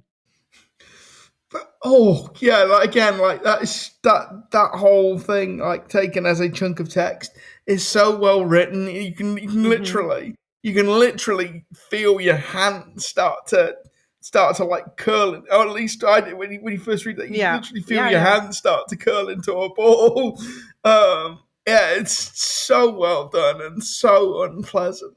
Yeah, spoiler alert, when we rank the most memorable scenes in the book, that one ranks highly. It does, yeah, it really, really does.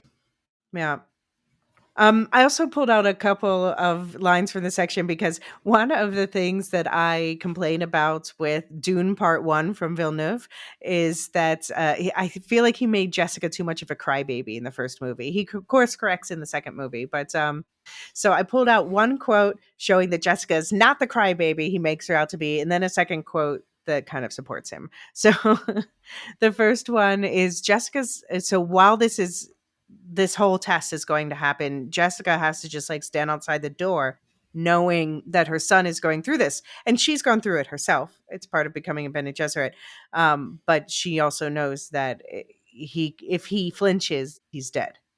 So Jessica's hand went to Paul's shoulder, tightened there. For a heartbeat, fear pulsed through her palm. Then she had herself under control. "Thus has been taught, your reverence," she said. So This is the Bene Gesserit training is not to be emotional. So when they do get emotional, then it's supposed to stand out more. But then they do also say at another point in this scene, after the test, Jessica shook tears from the corners of her eyes. It was an angry gesture. You make me feel like a little girl again, reciting my first lesson. She forced the words out. Humans must never submit to animals. A dry sob shook her. In a low voice, she said, I've been so lonely. And the old woman said, it should be one of the tests. Humans are almost always lonely. And there's like a little mantra that Paul repeats to himself while he's got his hand in the box, Right. The which litany against yeah, fear. the litany against fear, which is I always get this wrong. It's in the notes. Can you see? Okay. You see? So yeah, fear is the mind killer. I must not fear. It's the I first must thing. not fear. Fear is the mind killer. Fear is the little death that brings total obliteration. I will face my fear will pass through me, and then all that remains will be myself. And there's a friend of mine that did like a takeoff of that Yeah. I just always repeat. Wait, okay, let me say the full thing, and then you can say about your friend. Yeah. I must not fear. Fear is the mind killer. Fear is the little death that brings total obliteration. I will face my fear. I will permit it to pass over me and through me. And when it has gone past, I will turn the inner eye to see its path. Where the fear has gone, there will be nothing. Only I will remain. And this is used in all the movie adaptations too. But Yeah. So the friend of mine came up with I shall not fear the inbox. The inbox the inbox is the little death that brings total obliteration. I shall allow the inbox to pass through me, and then only I shall remain after the inbox. Inboxes are overwhelming. Yeah. Yeah, and the Reverend Mother, she admits that she pushed Paul further than she's ever pushed another. Like she says at this point, I must have wanted you to fail because I pushed you so far. But then, just talking about how rare it is for Bene Gesserit to cry, Jessica notices that she has tears on her cheek when she leaves them because she knows the house is gonna fall. Mm. Yeah. So yeah, you mentioned the voice, which is like how they basically my impression of the voice is what you heard in Princess Irulan's writings clip from earlier. But this is one of the most powerful tools of the Bene Gesserit, part of the way, which you might call the weirding way, to make it witchier. But Jessica has been somewhat illegally teaching this stuff to Paul. Like he's a man, or a boy, so he's not really supposed to learn this Bene Gesserit stuff unless he's a Kwisatz Haderach. But how can he become the Kwisatz Haderach unless he learns his stuff? And the Reverend Mother kind of acknowledges that. She's like, yeah, if I were you, I would teach him too.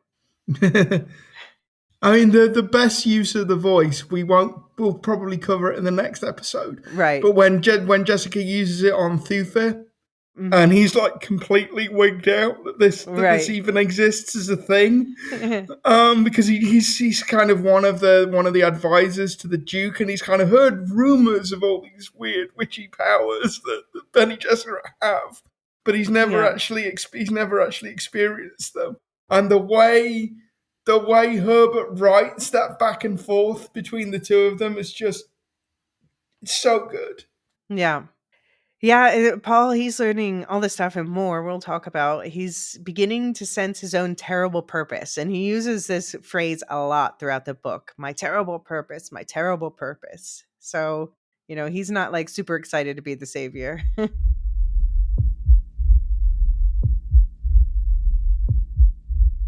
But yeah, let's go on to some key members of the household. It's starting with the person you just brought up, Thufir Hawat, who is the master of assassins and a mentat. So he's played by Stephen McKinley, by the way, in the first film and cut from the second film because films are too short to do this book justice.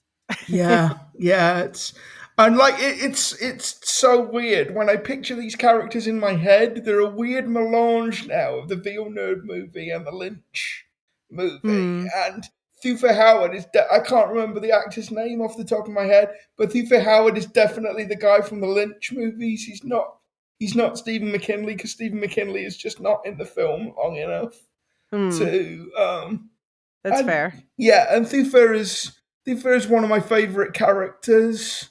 He's old guy. He's served 3 generations of House Atreides. He's you know loyal to the core to Hmm. the Atreides and the Duke, and he's master of assassins, but he's also a mentat, which is like a human supercomputer. They're like hyper logical. They are meant to like be able to look through various scenarios and possibilities and be able to process an enormous amount of data very, very quickly. Basically, Um, they're the replacements for the computers. yeah, They started to evolve these people to when they took down the thinking machines. but this is the thing. They have this ability, but they are ultimately human, so they are Hmm. subject to emotion. They are subject to prejudice.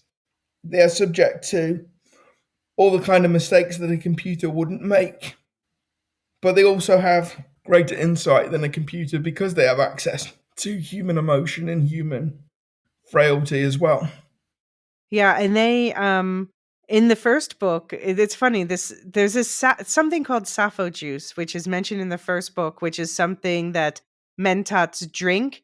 To It's another addictive substance that enhances their abilities, and it also turns their lips purple. So you might remember that from especially the Dune, the Lynch film from 1984. Although they show just like a little line in the bottom of the lip in the Yeah. new Dune movie, but yeah, the sappho juice, it's from the root of a particular tree from the planet of Ikaz. And oddly enough, they don't seem to mention the sappho juice in any other books, but here we're told mentats will drink it, and that's why their lips are stained purple. Yeah, and like Howard is just one of these characters. He's master of assassins. He's a cold-hearted killer and plotter extraordinaire. But you can't help but kind of like him because Mm, he's plotting and assassinating on behalf of the good guys, right, and that makes it okay. right.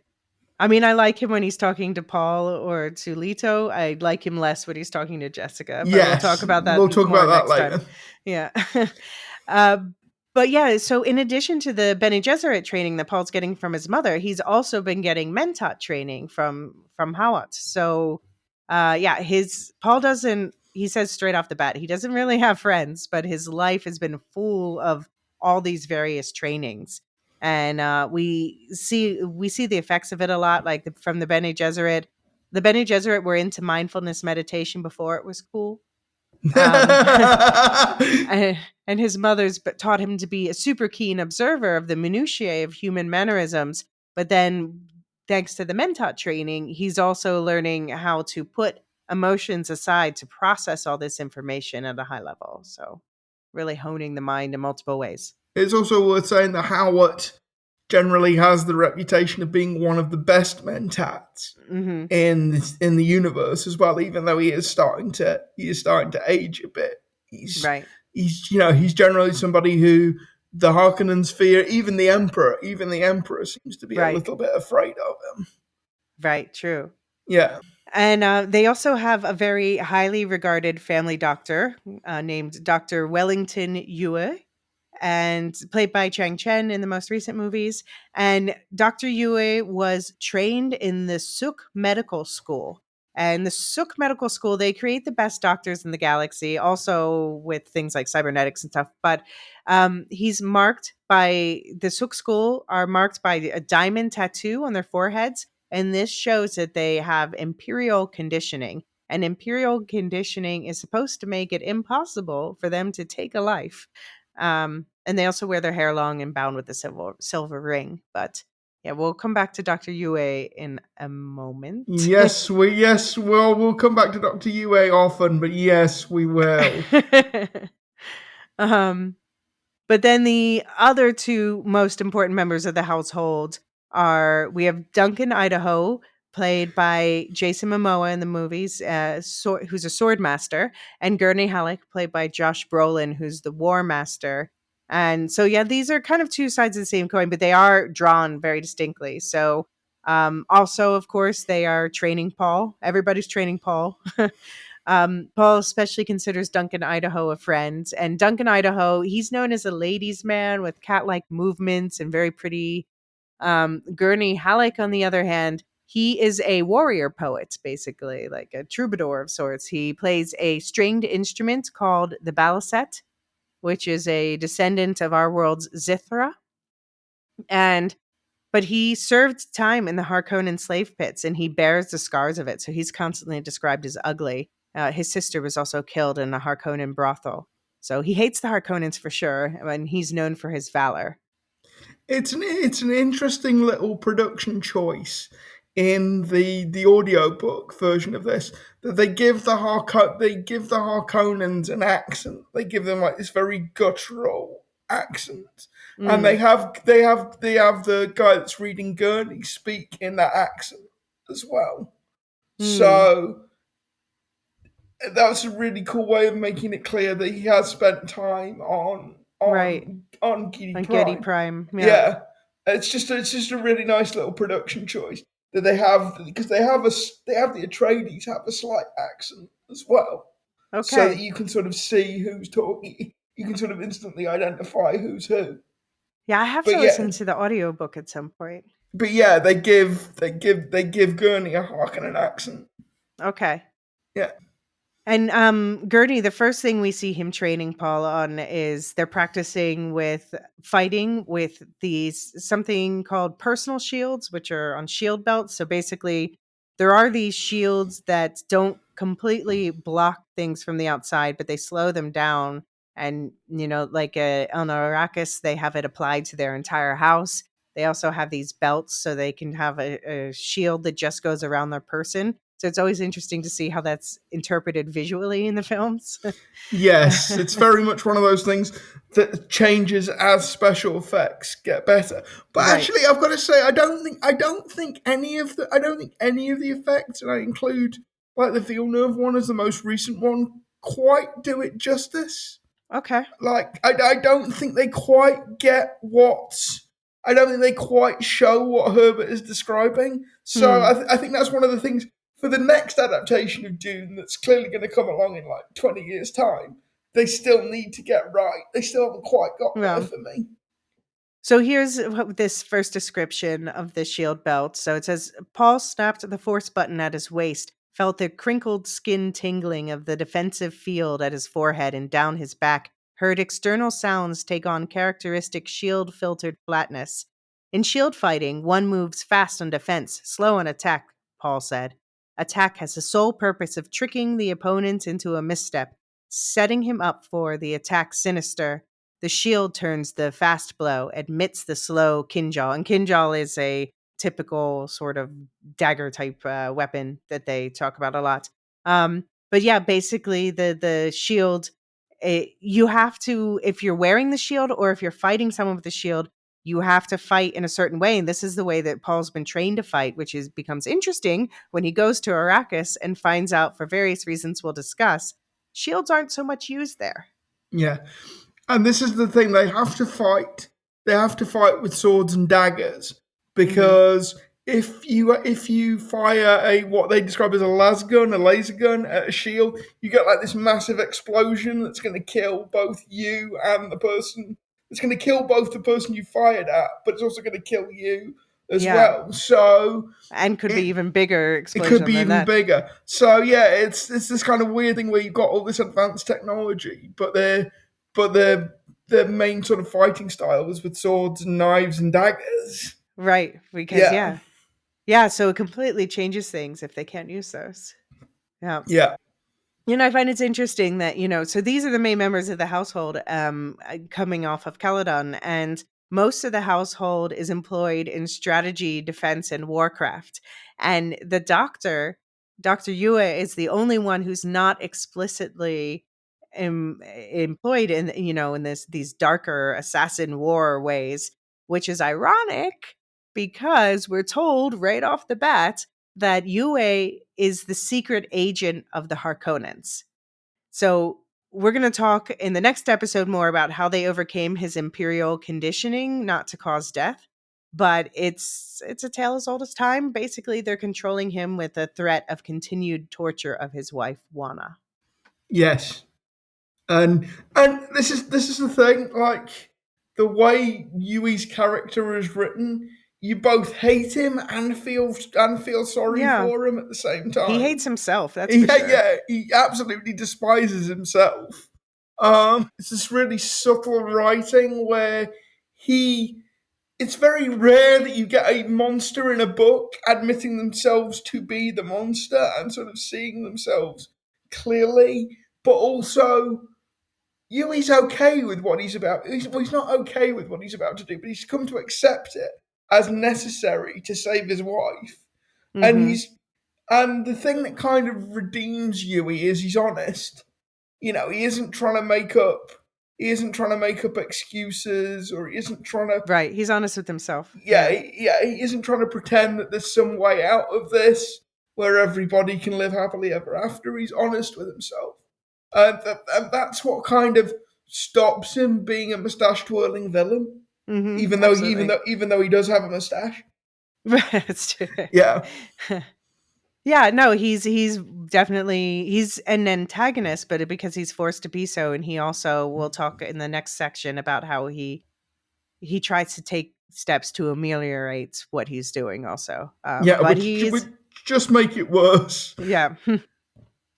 But so these are the main members of the household that are coming from Caledon, and this book begins about a week before they leave, and basically follows the Gom Jabbar test and Paul's studies of his new planet and training with his mother and these other characters.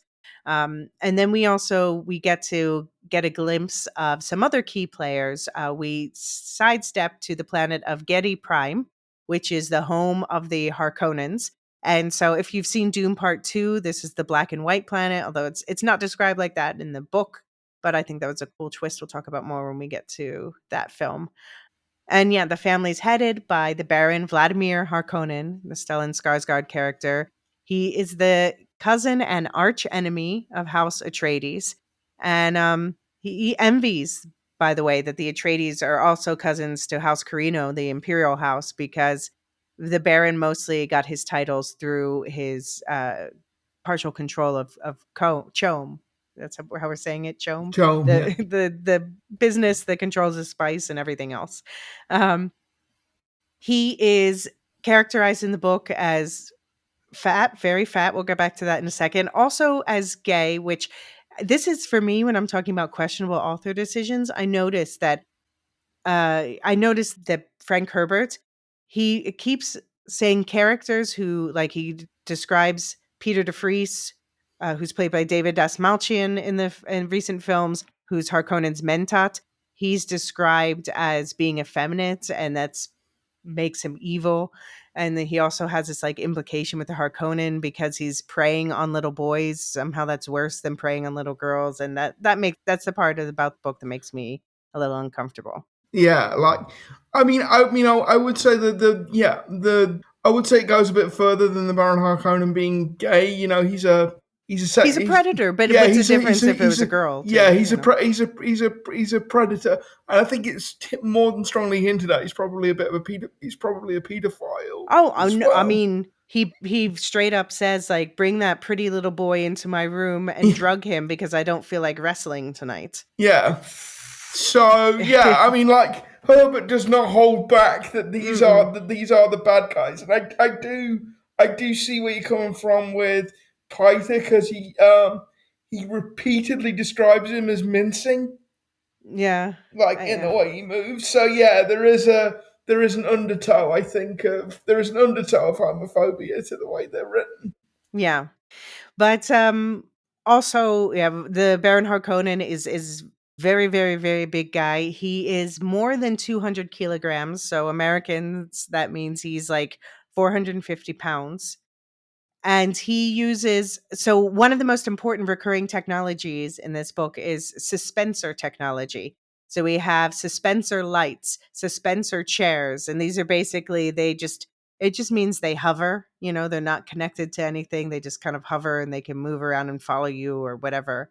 Um, the Baron Harkonnen has suspenders.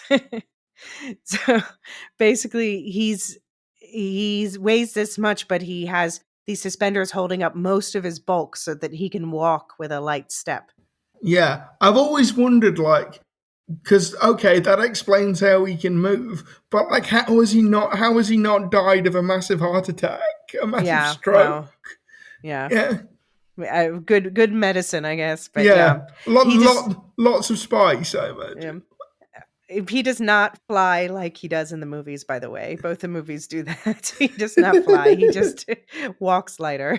Yeah, yeah, Um, and he's vicious and murderous and obviously rapey, but they're not really cannibals like is implied in the new movie. Like, or at least that's not something yeah, that's yeah. Like both David Lynch and Denis Villeneuve feel the need to make the Harkonnens even worse. weirder. Yeah. Yeah, weirder and even worse and Hmm. stranger. And it's like, why? They're bad enough as it is. Yeah. Stop making it weird. Yeah. Yeah, he claims to have pity for the Duke, being the object of this dastardly plan. But the Baron, when he speaks of pity, there's always contempt involved. So, Hmm. and yeah, we mentioned his mentat is Peter de Vries, who is a psychopath who has a crush on Jessica, and he's addicted to spice. So people who are addicted to spice or who just like live in the spice, their eyes are completely blue. So they don't have whites to their eyes; it's just blue on blue. Though Peter de Vries is not necessarily held in as high regard as Thufir Hawat, the Atreides mentat. For one thing, he incorrectly predicted that Jessica would bear a girl as she was ordered to do so, and the girl was supposed to be wed to the Harkonnen's nephew, but Jessica gave birth to Paul instead. And so the Baron Harkonnen, he has a plan he wants to use Peter de Vries in his plan to take out House Atreides, and his plan for after that, he wants to basically set up de Vries as to take the place on Arrakis as the Baron, and then he predicts he's going to mess it up. So then the Baron can be like, "Oh, look, I'll save you from this awful guy. Get rid of him, and look, we'll install my nephew instead. Yay!" So he's planning to get rid of de Vries, and we find out he's actually has another mentat being trained for him already. But yeah, at this point, he's dangling Lady Jessica in front of de Vries as a promised reward once the Yeah. Atreides house is conquered. And I mean, I think it's heavily implied that Piter wants to get rid of the Duke as well. These are like two scorpions in a bottle, basically. Yeah, It's just a matter of time before one. It's just a matter of time before one stings the other. right. Yeah, I guess you're right. It should be pronounced Piter, but Yeah, hey, the name is so Dutch and it's Peter. Anyway, Piter. Um, but yeah, so then the spoken of nephew, the chosen heir of the Baron, his name is Feod Rautha Harkonnen, and that's who was played by Austin Butler in the most recent Dune movie. Um, he's at this point, you just know he's around and he's basically shadowing the Baron um, to learn the ropes so that yeah. he can be the heir in the future, and he'll become more important later in the book. And by the way, in the book, he's not hairless like his uncle, like in the movies. He has dark curly hair. He doesn't look like Sting either, which is who plays him in the '84 movie. um, yeah. I mean, it's one of the interesting unanswered things that he's described as being the Baron's nephew, but we never meet the Baron's brother or sister. We never meet Fade Routher's parent. And yeah, it's the Villeneuve movie adds that he killed them, but that isn't in the book. Right. Yeah. And yeah, I just think it's one of the great sort of unanswered bits of lore that I want to Um, know when. so I haven't yet read, but there Okay, are prequel series that answer a lot of these questions from Brian Herbert and Kevin J. Anderson, okay, and including about the houses Atreides, Carino, and Harkonnen. So okay. yeah, I'm gonna read those and I'm wondering what more we learned, because I know we learn more about, like, for instance, Kynes's familial background. Okay, So yeah. interesting.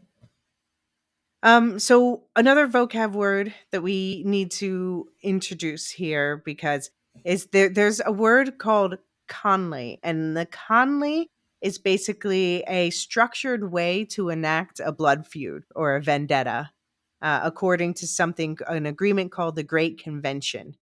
And so the Great Convention was basically everyone agreed to follow certain rules in these cases of drastic feuds to minimize the damage to third parties. So, for example, no use of atomics against human targets.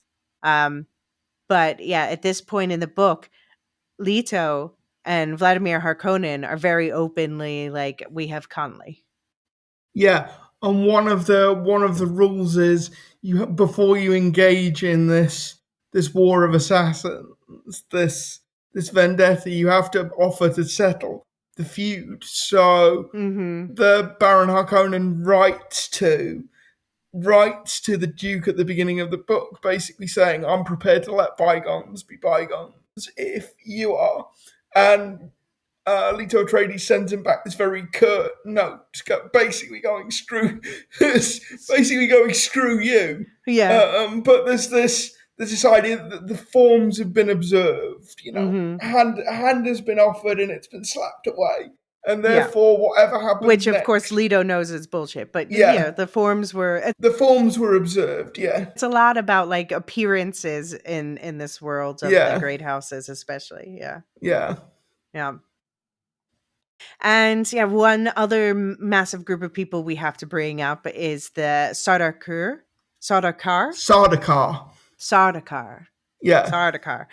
So this is the Emperor's army. So this is and they are fanatics that were trained from a young age to be super soldiers, basically, on the grim planet called Salusa Secundus.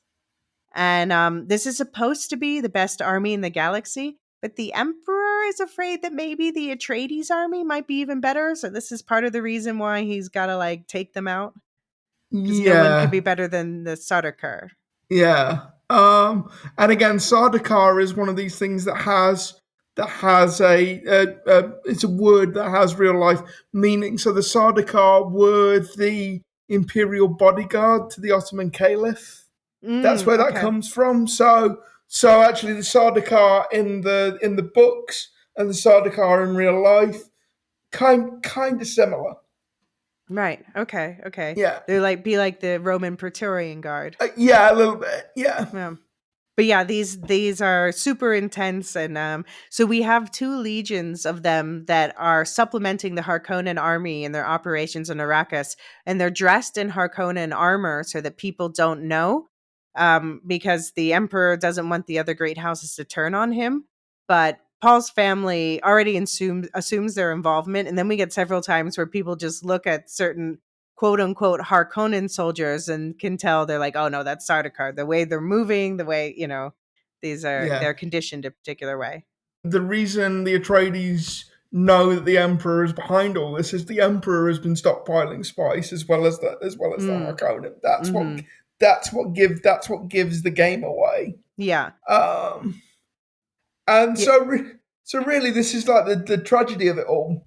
The Atreides not only know the danger, but they kind of know, at least in the broad strokes, what the Emperor has planned for them. Yeah.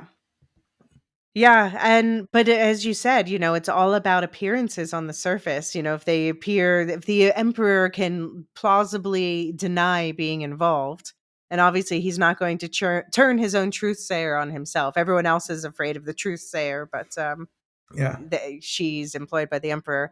Um, and so basically, he's getting the Harkonnens to do the Emperor's dirty work, and in return, promising them big rewards. So, in addition to getting control of the spice trade back again, and I guess they get to keep Caledon too, they get an irrevocable directorship in the Chom Company.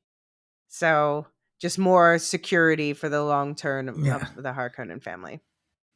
Yeah, I mean, this is something that I think is missing from Dune, which is the Atreides don't leave like a castellan on Caladan, as far as we know. Well, They I don't. mean, weren't they forced to trade planets? So the Harkonnens were given Caladan? No, and no, I don't. I don't think so. Because I I think think there's at one point the word trade is used. Forced to okay, trade. Yeah. okay. Because the first time I read this, I'm thinking, well, this is silly. What you would do is you would take the Duke and Lady Jessica, but you would leave Paul on. You would leave Paul Right. on Caladan. Right. You wouldn't take your heir and put them in Mm-hmm. somewhere this dangerous. This Yeah. dangerous. Yeah. Yeah, well, but they all have to go. And so we're going to take a quick break. And when we get back, we're going to talk about their arrival on Arrakis and the first brush with danger that Paul comes up against. Receive the wisdom of Princess Irulan's writings. Okay, so they are transported to Arrakis by the Spacing Guild, of course, because they're the ones who control space travel. And the Spacing Guild, all we know about them so far, we'll learn more later, but they're very secretive. Their members are never seen, but there are rumors that they've mutated and no longer look human. We also learn about in this part another important source of literature and training for Paul, which is the Orange Catholic Bible. You said that this is like one of your favorite, most memorable things. Do Yeah, you want because to elaborate on that? I love the idea of all these different parts of Christianity have just become smushed together, And I think and Islam, and and I think, Islam and yeah, Judaism. Yeah, but I just the Orange Catholic, the idea of the Orange Catholic Bible just tickles me. yeah. Just yeah. Well, it's Uh, also like orange in our world means Protestant, so yeah, it's like the exactly, Protestant Catholic exactly. So it's Bible. like the Protestant Catholic Bible. Yeah. Yeah. And like there are passages that Dr. Yui reads that are like redolent of biblical passage, but Hmm. they're not passages from the Bible. So the actual Bible, the actual Torah, the actual Quran have probably been mixed into this new Hmm. book at some point and kind of churned it out and spat out. And a lot of it's to do with the aftermath of the Butlerian Jihad as well. There's this whole Hmm. passage on, do not create a machine in the image of a man. And I love the idea that Herbert would be ambitious enough to come up with this whole new religion that blends all these different elements from pre-existing religion. And also, like I said, the name just tickles me. I think it's Yeah. fun. Yeah. I really enjoy the technology in this book, especially because was written in 1965, and some of it's so precious, so prescient, but some of it just like, well, for instance, like he's learning on film books. I'm like, are film books like tablets? Yeah. Yeah. um, but then one cool thing is Dr. Yue, who's feeling guilty about his whole betraying the family thing. He's like, well, I'm going to give Paul this orange Catholic Bible so he can read it before he maybe dies. But he's also going to try to help him to live. But we'll talk about that next time. So he gives him, but it's like instead of these film books, it's this micro book that's the size of a thumb.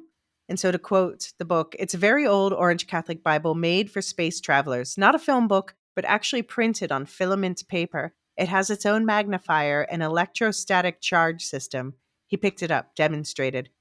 The book is held closed by the charge, which forces against spring-locked covers. You press the edge, thus, and the pages you've selected repel each other and the book opens. It's so small, Paul says, but it has 1,800 pages. Jesus, that's a lot of reading. You press the edge, thus, and so, and the charge moves ahead one page at a time as you read. Never touch the actual pages with your fingers. The filament tissue is too delicate. It's such all these cool. We won't be able to go into all the technology that's brought up, but I just think it's Yeah, that one's a particularly cool piece of technology because yeah, the idea of having an 1800 page book and it actually is a physical book be the yeah, size of your thumb is just a cool idea. yeah. And it kind of, I mean, I don't know whether it's doable. It's probably not, but it kind of makes sense. Hmm. Like the way it's described, it kind of make the technology of it makes some kind of sense. Yeah, yeah, absolutely.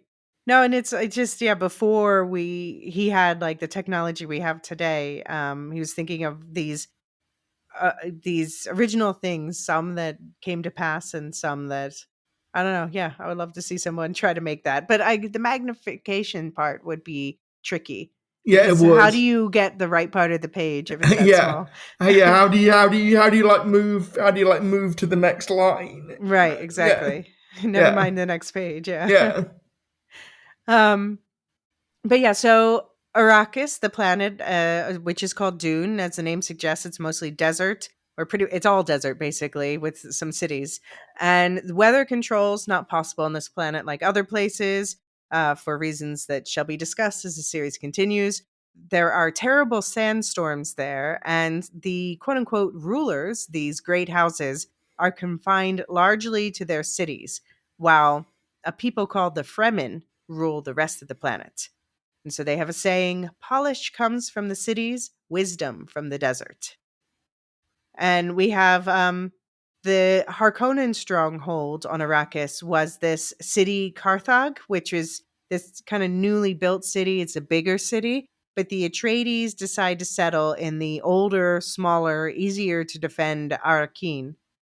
And Arrakeen is protected from the giant sandworms that prowl the desert, seemingly eating anything that moves. And we're going to talk more about the sandworms a lot going forward.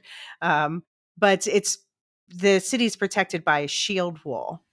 And the Atreides take over the palace that was previously the home of House Fenring. And Fenring, they're another one of the great houses. They'll come back more into the story later. They're aides of the Emperor. Count Fenring is known as the ambassador to the smugglers, but they are not friends with the Harkonnens. This is important to say.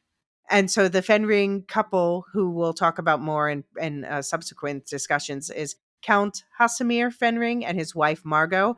And Margot did appear in Dune Part 2, the movie, played by Leah Seydoux. And for now, though, all you need to know about Margot is that she's also a Bene Gesserit, and she left Jessica a note in their house that they took over, which led her to a greenhouse with wet plants, which are it's like precious that these plants, like roses and water plants, even are using enormous amounts of water, which yeah is unheard of on Arrakis. And the Fremen call this the weirding room. And in this room, Jessica finds the public note to the Lady Jessica. May this place give you as much pleasure as it has given me. Please permit the room to convey a lesson we learned from the same teachers. She's like, wink, wink, and Bene Gesserit. The proximity of a desirable thing tempts one to overindulgence. On that path lies danger. My kindest wishes, Margot Lady Fenring. And then, knowing she's a Bene Gesserit, Jessica's able to find another second hidden note that warns that Paul is in danger and there are traps hidden in his room, which Paul's about to discover himself momentarily. So, what do you think of what they call the weirding room? This greenhouse I inside mean, the house. it just goes to show how alien a planet Arrakis is, because none of these plants can live outside of this room. And Mm, there's like all the Fremen, all the housekeepers, like really resent this room's existence because mm-hmm. it's got like enough water to keep a family going for years. Right. And so they're both like intrigued by all this alien fauna and all this possibility. They really deeply resent its existence at the same time. Yeah. And I think there's a load of stuff going on in the background that demonstrates how central water and moisture is to living on this world without any water, without any Mm-hmm. moisture. And this room is just another example of how priorities shift on Arrakis and how everything has to be about conserving water, not consuming water, saving water, except you have this huge room of like lush green plants in the middle of this house, almost as a almost as a treasury, almost as like a treasure trove. I kind of think of it as being like the Arrakis equivalent of like Scrooge McDuck's Right. vault. Mhm. You're just swimming in money. Well, they're just swimming in water and plants and all this green Right. stuff. Yeah, And this one, this weirding room is at least hidden from public view, so not everyone knows about it. But obnoxiously, the palace also has 20 date palms, these rows of these palm trees that outside the palace. And each of these palm trees drinks 5 times the amount of water that a man does in a day. So it's just really like an in your face. We've got the power, we've got the money, we got the water. yeah. And there's a bit where Doctor Yui is looking out the window at people looking at at Hmm. these palms, and he's sort of registering the mixture of hatred, envy, but also hope Right. as well. Well, I think that was Because Jessica. Yeah. oh yeah, but I think it's Yui that's looking out the window, and then Jessica comes to join him, and she's Mhm. looking at the same. Yeah, Right, yeah. The yeah, way the passing people looked at the palm tree, she saw envy, some hate, even a sense of hope. Yeah. yes, and it's like yeah, all of these things are contained within these trees because they represent they represent luxury, they represent water that can be used, but they also represent the fact that these palms can actually survive in Arrakis. Mhm. Yeah, It's true. It's not impossible. yeah, This will come up. Yeah. yeah, And so we've mentioned several times that outside the cities, the real people, the natives of this planet are the Fremen. And we're going to spend the rest of this book and beyond talking about this culture, especially above all others. Their world's the primary world setting for parts 2 and 3 of this book. But they're based on Bedouin cultures and other desert peoples of our world. And um, first of all, one thing you need to know about them is that the desert itself and all of their food is saturated with a spice melange. So, all the Fremen, one of the ways you can identify them is they have those characteristic blue on blue eyes of people who are addicted to the spice. Because, I mean, they're not just addicted to it, it's just is part of who they are. Like they're born into it. yeah. It's just saturated into the yeah, Yeah. Hmm. They are fierce from a young age, extremely dangerous, definitely feared, and they are experts in extreme water conservation. So, how would you describe one of the most important elements in this story? Things that they invented is the still suit. How would you describe the still suit? so it's like a mechanical bodysuit that you wear that like stops water evaporating, but also recycles all your water and all your waste, so nothing evaporates. Like when Kynes is describing how they work, the most moisture you lose is through the palm of your hand, and you can minimize that by wearing gloves.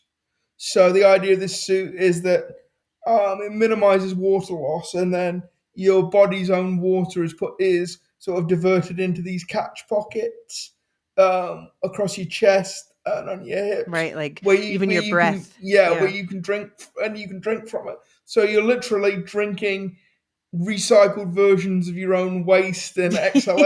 exhalations, which sounds It's filtered. It's filtered. yeah, it's filtered, but it doesn't sound yummy exactly. Mm, And no. like there's a bit later on where um Paul describes Paul drinking from this, and the water's described as like flat and tasteless That. because it's basically your own sweat and your own Hmm. the ick. Yeah.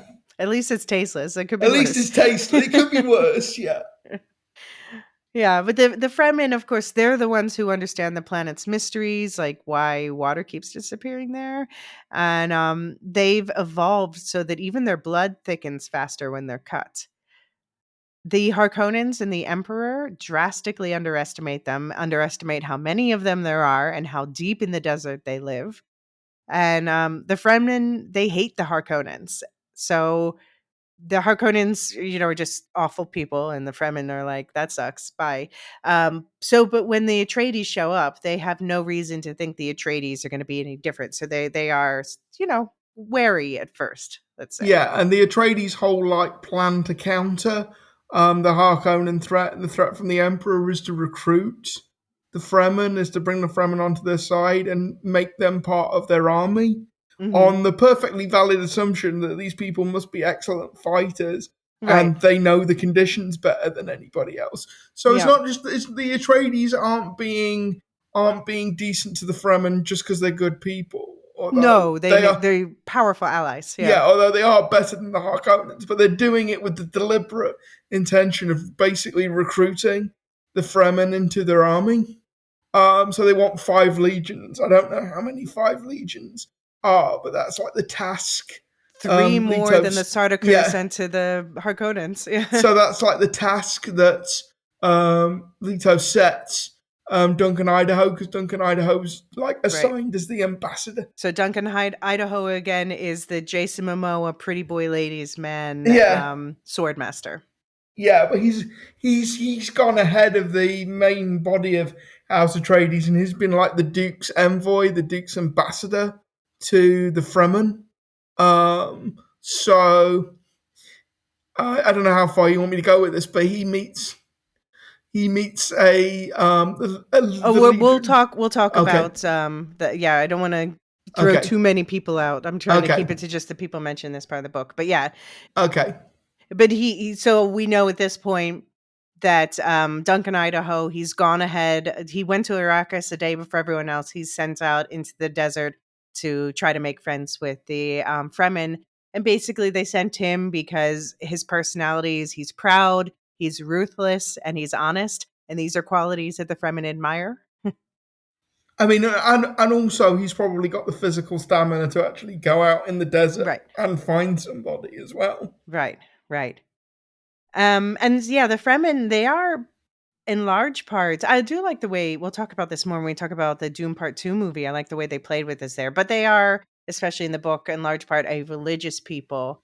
And so, we talked about the Bene Gesserit's Missionaria Protectiva, and that has particularly taken hold amongst the Fremen. They are just ripe to take on, this idea of a coming savior who will save them from the hardness of their planet. And they even call their own religious leaders Reverend Mothers after the Bene Gesserit way of titling.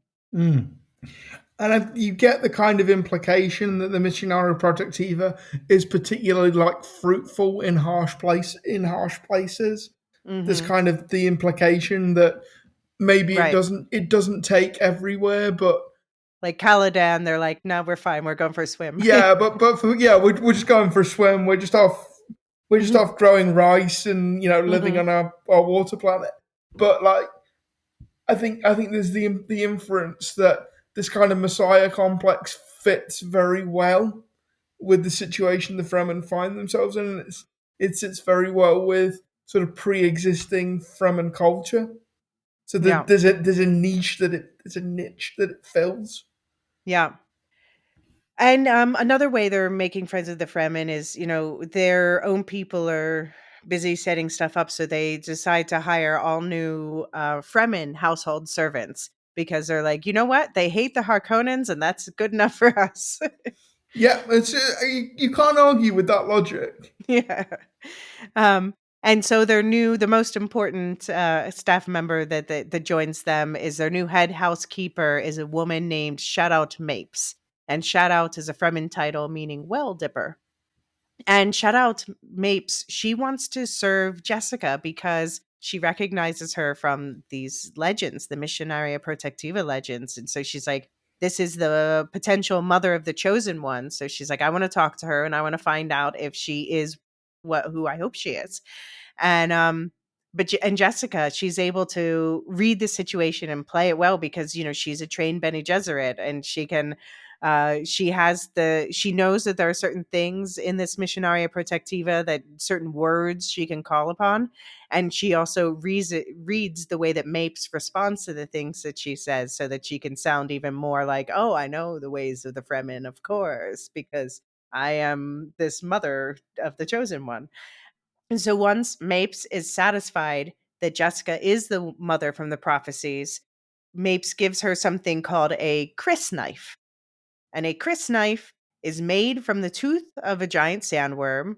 It's milky white. This one's about 20 centimeters long, which is what is that? It's like a little under a foot or something. And it's something called an unfixed blade, which means it will disintegrate unless it's kept on its owner's person.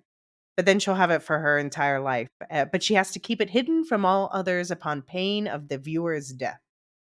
Are you a fan of the crysknife Yeah, I concept? mean, I like the idea. So it's not just a tooth of the giant sandworm; it's a tooth of Shai Halud, which is the Fremen name for it, which is just so much better than giant sandworm. Yeah, I was trying to minimize the vocab for this one, but yeah, Shai Oh yeah, Hulud Shai Halud is is awesome. we're gonna go into that name definitely as we talk more about Fremen And culture. yeah, so it's never really explained how you would recover a tooth from a giant sandworm. Like, how do you actually Well, like prise its mouth open to get a tooth out of there? Are they I guess taking? to be fair, its Yeah, mouth is always open because it's eaten I everything. suppose yeah. It's just like this massive maw, but I wouldn't Yeah. want to be standing in front of it trying to pick out an Nope. individual Nope. tooth. So yeah, it's kind of left up to the imagination how you actually acquire the tooth of a sandworm. Mhm. I mean, the Fremens are badasses. Yeah, Um, and so, okay, there's one more character that we need to introduce, who will become later as the book, who is important as the book goes on, and that is someone we've already referred to, Leet Kynes. And Leet Kynes is a man in the book, but played by Sharon Duncan Brewster in Villeneuve's film.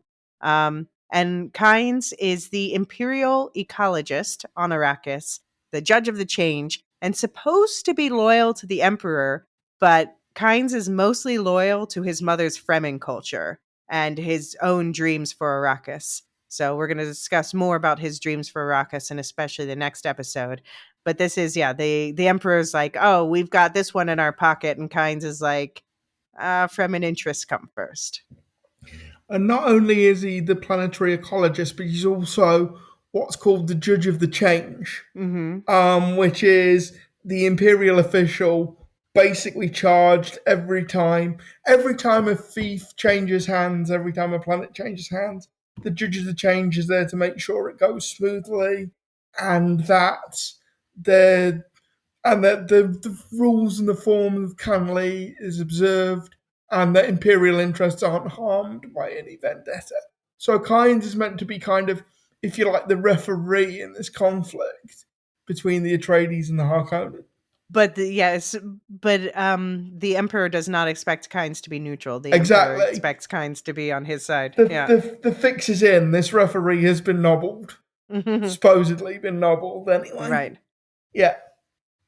And we also find out later that Kynes is the father of another character named Chani, who's played by Zendaya in the films. And this is someone who Paul was having dreams about before he even got to Arrakis. When he was on Caladan, he was dreaming about being on Arrakis, uh, talking to her in a desert cave where she calls him Usul. And he told her about the Reverend Mother and the Gom Jabbar test before that test even happened. So this is one of his prophetic dreams. But we won't meet Chani ourselves until part 2 of this book. And those are all the main characters for this part, at least. Yeah. There are Yeah. there are more to come. There are more to come, but that's enough for now. Yeah. um, Now, to get to this brush with danger that we're going to end with for this section. So the Harkonnens, we got this warning from Margot Fenring to Jessica that Paul had something rigged in his room. But Jessica, she only discovers and reads these notes about the same time that Paul is discovering this for himself. So the Harkonnens, they've planned a diversion. It's an attempt on Paul's life, and it doesn't really matter if it succeeds because on the one hand, the Baron wants to take him out. Like he's like, "Oh, that pretty young boy, it's so sad," but also he's his mother's son, and that makes him dangerous. But the main thing is they just want to sow discord and put people on edge, and start to set things down the wrong path. Um, so Dr. Yue, again, is the traitor in this, but nobody knows this because they all assume that he hates the Harkonnens, which is true, and that he's had imperial conditioning, which they don't think can be overcome, but they don't realize the power of love. Um, so Dr. Yue gives Paul a sedative to rest in his new bedroom, but Paul only pretends to take it because he wants to sneak out of his room and secretly explore the house. So he's awake and he's starting to sneak out of his room. He's exploring within the room and he notices something called a hunter seeker. So, to quote the book, from behind the headboard slipped a tiny hunter seeker no more than 5 centimeters long. Paul recognized it at once, a common assassination weapon that every child of royal blood learned about at an early age. It was a ravening sliver of metal guided by some nearby hand and eye. It could burrow into moving flesh and chew its way up nerve channels to the nearest vital organ. Yee. Yeah. Also, also, just to back up a little bit, Doctor Yue is very free-handed with the drugs in this first third of the book. He is very much a Doctor Feelgood kind of doctor. He is constantly giving out like sedatives, and people are on uppers all the time because the Duke doesn't sleep for Yeah. days as he's getting settled. So there's a lot of free-handed use of the meds in this world. I mean, why not? Especially in his position. Yeah, Like yeah, everyone just be easier yeah. until you die. Until you die, yeah. But so yeah, the fortunately Paul didn't take them this time. And the hunter seeker, it has to be operated by a person who has like a person who has a seeker console, so they must be hidden somewhere in the house. But the room has low lighting, so there's and the hunter seeker itself doesn't have the best vision. So basically, it only sees motion. And Paul, he's because he was like supposed to be napping, he's not wearing his shield to slow the hunter seeker. So he decides what he's going to have to do is sneak up on it before it can see him and grab it with his hands. But he knows if he shouts for help, whoever opens the door, that motion will trigger the hunter seeker to go for them. So he doesn't want to call for someone. Only at just that moment, it just so happens that Shout Out Mapes comes into the room because she's coming to get him for his father, who wants to take him on a work field trip. And so Shout Out Mapes becomes the target. But Paul, he had been sneaking up on this thing and he just manages to catch it before it can kill her. And he smashes it against the door frame. And Mapes is so grateful that he saved her life. This is, of course, further raising the esteem of him and his mother in her eyes. But also, she's like, I owe you a life debt. So she says, I have to tell you, we Fremen know that there is a traitor in this household. We don't know who it is, but we know that there is a traitor. And then she runs off to go tell the Duke what happens so they can seal off the house and search for the hunter seeker. And Paul, he goes running into the weirding room where she's told him that his mother's hanging out. And so they drown the hunter seeker there. Yeah, I mean, this is one of the more high octane bits of the first third of the book, Mm-hmm. because as you know, as fascinating as the book is, in this first third there is a lot of people sitting in rooms talking to each other. Laying the So groundwork, yeah. yeah, so the Gom Jabbar and the Hunter Seeker are really the tiny bits of action that just propel the story Yeah, forward. and this first sixth of the book, because First then, sixth, yeah, spoiler alert, next episode is the fall of the House Atreides. yeah, Um, but yeah, in the hunter seeker operation, the Hawat's men, the Mentats men, do find a man hidden in the walls of the cellar with a seeker console, and it looked to be a native, and he'd been hiding there for a month. But he died before they could question him. yeah. And they like literally, he'd literally been like Right. sealed into the wall as well. So that they couldn't find them when they were doing sweeps of the house Yeah, before they moved in. Yeah. Which, of course, so the Harkonnens, they wanted to seem like, on the one hand, like the Lady Jessica is the traitor, although, like, come on, against her own son. But they're spreading this idea that it's Jessica, and they're especially trying to get the Mentats, Thufir Hawat, to believe it's Jessica. But also at the same time, they're instilling doubt in the abilities of Hawat, who's aging. And they're like, "Oh, well, you didn't find the Yeah. person operating the console," and Jessica's actually really the most understanding of him, not vice versa. But also it's kind of one of those things where it pays off whatever happens, because if it fails, if it succeeds, it obviously kills the Duke Lair. If it Hmm. fails in a certain way, it might spread suspicion. But even if it doesn't spread suspicion, even if it fails, it might lull the Atreides into a false sense of security as well. Because there's this whole bit earlier on when Piter is talking to Baron Harkonnen, because the Atreides have got to feel like they're gaining a measure of control. Hmm. They've got, in order for our plan to completely succeed, it has to look to Duke Leto like he's winning. Right. Yeah, Right. Yeah, and they're sowing division between whatever everyone else believes. If if they can turn two of the Duke's closest people, his partner and his mentat against each other, then that's going to weaken the entire house. yeah. And Jessica thinks about Dr. Yue, but they just keep quickly dismissing him because he has that Sook School Imperial conditioning. So It's that's just means can't possibly be him. And he hates the Harkonnens, so couldn't be him. it's so frustrating. It's so frustrating. You just want to go, no, you are right. Keep looking. Yeah. So this is where we're going to pick up next time with Paul joining his father to learn the political landscape of this new planet. And the next part of the book also covers the famous dinner scene you might have heard about. We'll talk about why people love it so much and why it's so rarely adapted, though, despite that. Um, and yeah, we'll reach the end of book one next time. And book one, at the end, that's where everything changes, where revelations are revealed, and this story turns into the desert saga with sandworms that people often think of. Um, Before we go, though, I thought that I would do, we talked about Princess Irulan's writings and how we have these excerpts that start every chapter.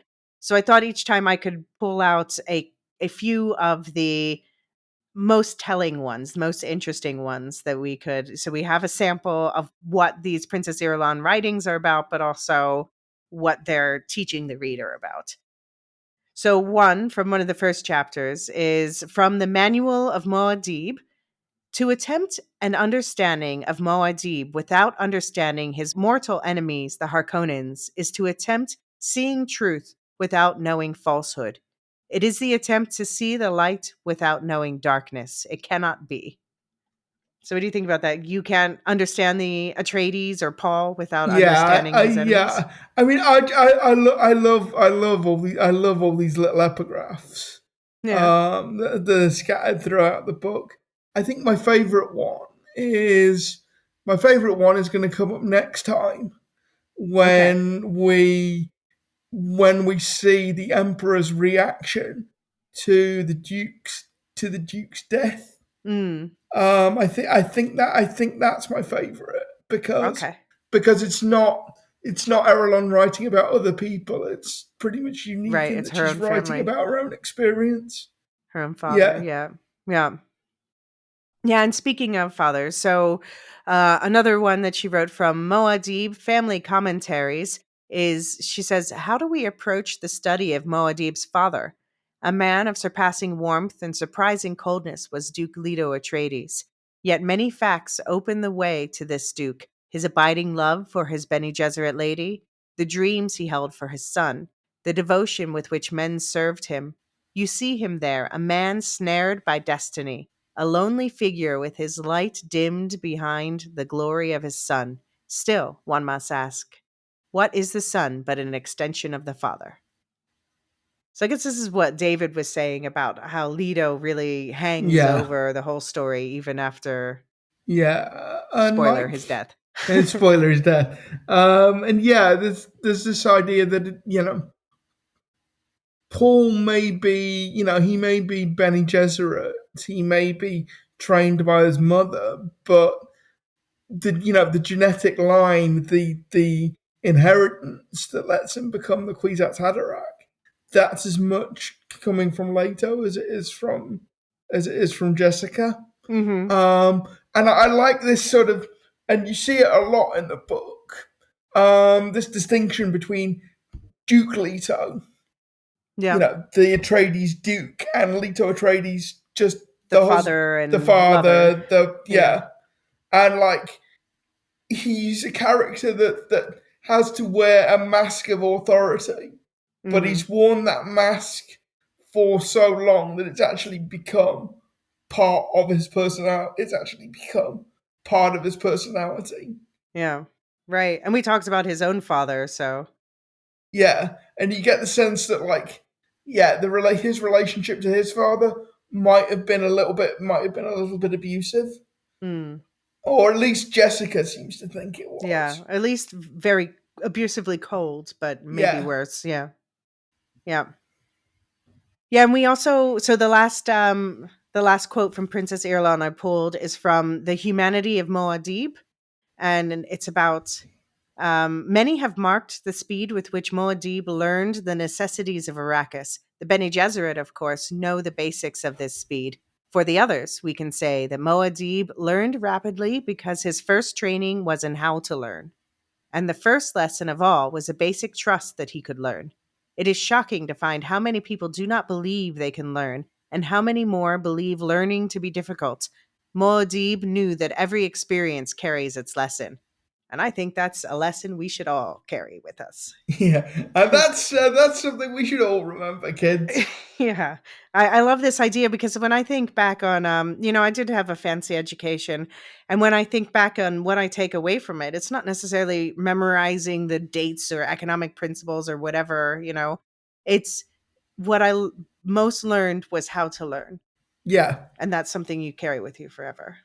yeah. Yeah. Anything you wanted to add about this first sixth of the book?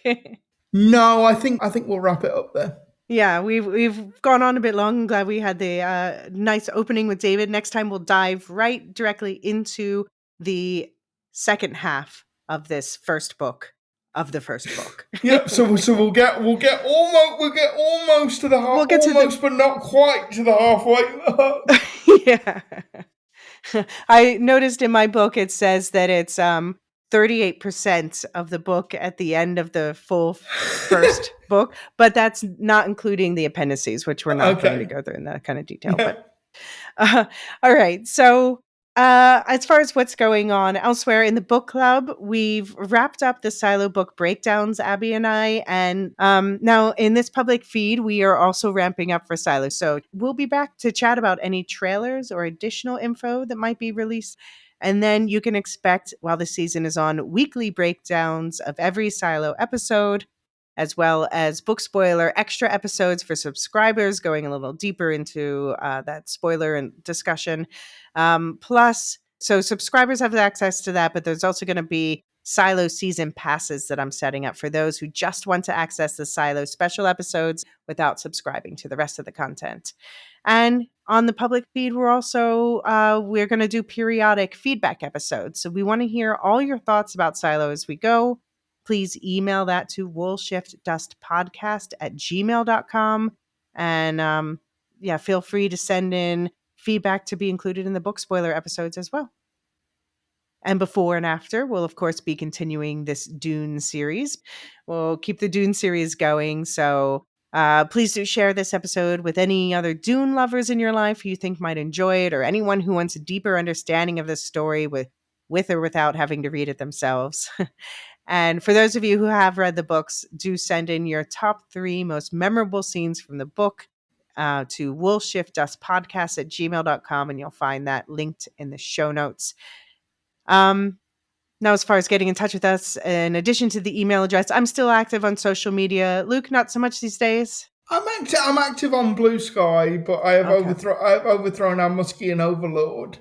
You've So exited Twitter stage left. I've exited Twitter stage left.